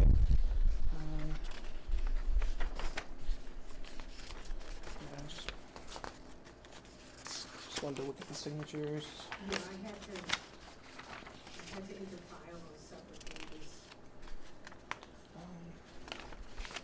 Gotcha. 'Cause I sent it to all the departments while I was out. Yep. Just so I can get it in on time. Okay. That makes sense. So you'll see page 104, 204. You see how scheduled. Great. All right, great. It seemed a little thicker than we. Yeah, that's why, because I. Yeah, well, they have the Spartan, you know what I mean, Right. they And put, they put a lot No, I know of they do. information Yeah. in Yeah. their maps and. yeah. No. Well, I'd they're, just like to verify the signatures on there, so we're good. I move to approve the special events application for the New England Spartan Race on August 17th and 18th at the Carter and Stevens Farm from 8 a.m. to 7 p.m. I would second that motion. Those in favor? Aye?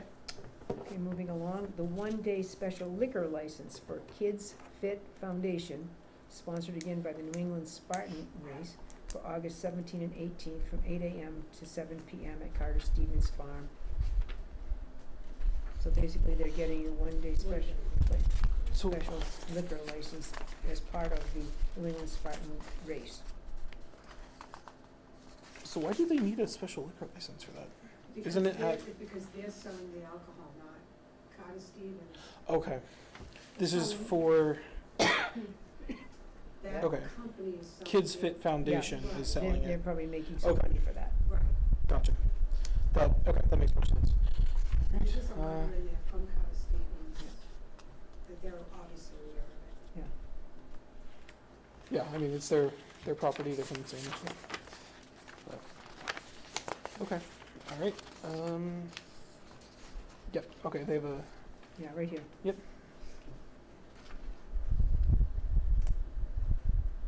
great, I think that's all in order then.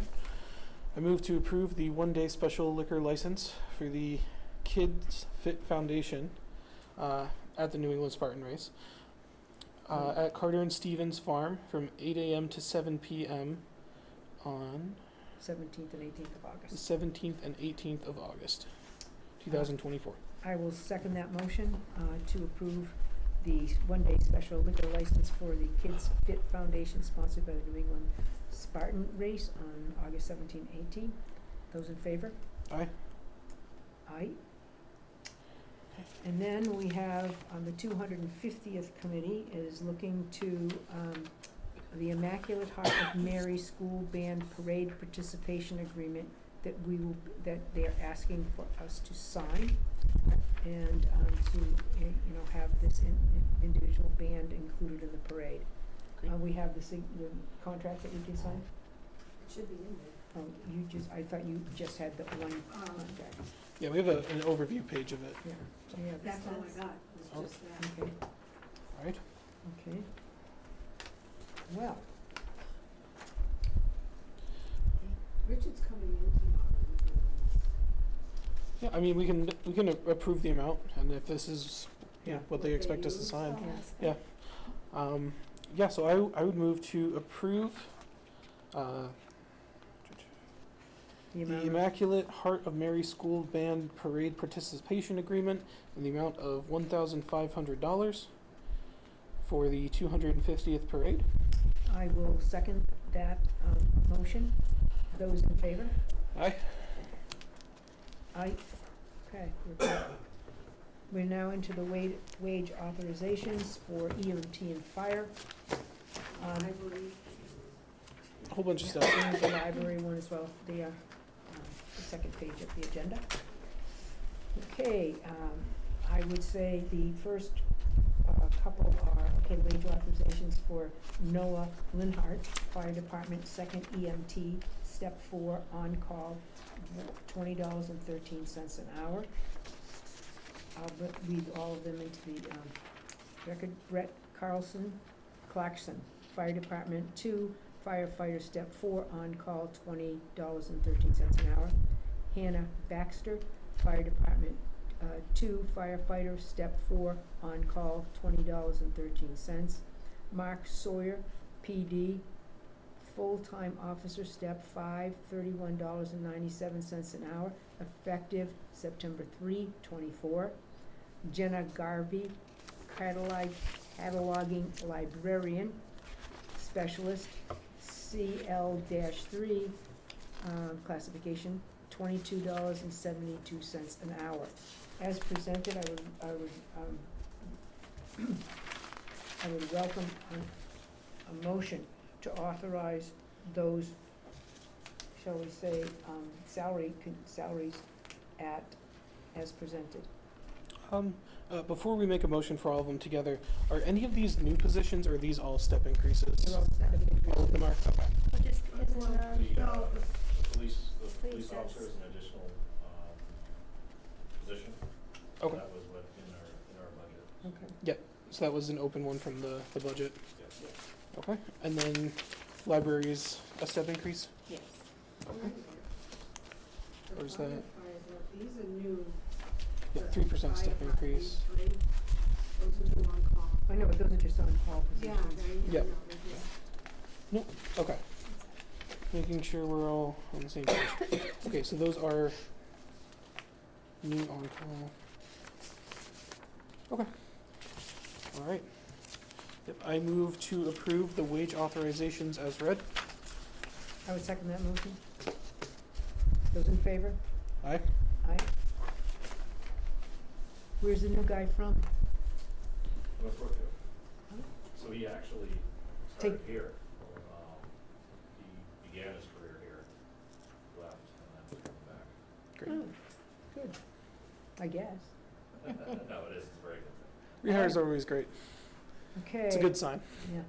when someone's- Old business, FY 2025 EMS Memorandum of Understanding Agreement for Services for the Town of Hardwick's Ambulance Program. Yes. That is an annual agreement that we have been involved in for probably the last 6 or 7 years. And we're hopeful to get that signed and over to the town of Hardwick ASAP. Yes, and Yeah. So I know it came up, well, I wasn't here, I believe it came up again. We had talked last year about reevaluating some of this. I think the appropriate time to have done that probably would have been January? around the week that Tammy started.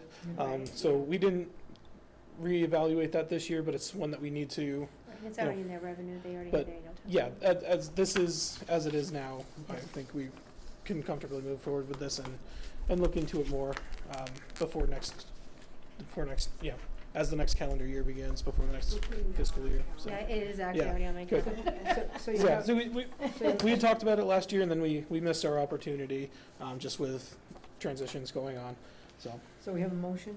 Yep, I move to approve the Town of Barry and Hardwick Memorandum of Agreement for Ambulance Services for the Town of Hardwick. I would second that motion. Those in favor? Aye. Aye. So that can be signed tonight, and you can get that over to Hardwick? She's waiting for it, yep. Okay. One thing I would have to say, remember, the chief was deployed, I think, wasn't he? Yes. Tammy was Yeah. not coming on board, so I don't blame us. I think we were in the midst of, Do you want to sign on that line? The one I just wrote on. Oh, we were signing this one right here. We have a clean copy we're signing. Because I have a lot of stuff that I need you guys to sign. what is it? It's It's the- 8 today. Today's the, 8/5. I can't believe I'm writing 8 already. I keep I getting know. 5 in. Okay, you wish it was me. Okay, I think we're good. Okay, now we have the annual traffic control reappointment votes. We have a number of 10 individuals that the chief has put forward. Chief, you have any comment, or? The only comment I had is that there was a question about why it was only 10 and not 15. So just to clarify, the traffic control unit does consist of 15 members, but each year we reevaluate. So if a member has never worked a shift or has withdrawn interest in it, then we remove them and then fill their position. So we do have 5 additional that are in the vetting process right now. Oh, okay. So Okay. you'll see their names at a later date, but that's why these 10 are current and continue. And have the appropriate paperwork in. Do you have to chase them around to check to make sure that they do the things that that are required of the, I don't know, should we call them flagmen or annual traffic? I mean, most of the time they're working with an officer as well, so they're monitored pretty closely. I know they have to do something with the Department of Transportation, don't they? Yes. Now, so these are all Department of Transportation approved now? Yes. Okay. So they have to take a, I know they do, yeah. Mass DOT certified flagger. And they all wear the same vest, so they must have to buy that. Yep. Okay. Okay, I don't know, that might come with the class. maybe it does. So last year was the first year of doing this Yes. program, right? And then it went well so far, I take it? Yeah, no, it's been great. Yeah, no issues. It really helped us out, especially with the 62. 62 job, Mhm. and then also Worcester Road. Great. And we're gonna have a lot of sewer fixes over there, so we'll be using some more. All right. We need a motion? I move to reappoint as annual traffic control personnel, Hogan Polier, Michael Parker, Randy Horn, David Morin, Jason Austin, Jennifer Walker, Christina Gustafson, Thomas George, Emily Walker, and Jesse Clayman. I would second that motion. And without further discussion, unless the chief has anything to add, hearing none, those in favor? Aye. I would vote in the affirmative as well. So those are votes. We are at the point of having the opportunity to adjourn. We have a motion to do so. Thank you. Oh, yeah. Thank you. A good one. I move to adjourn. Second that motion. Those in favor? Aye. Aye. We're done.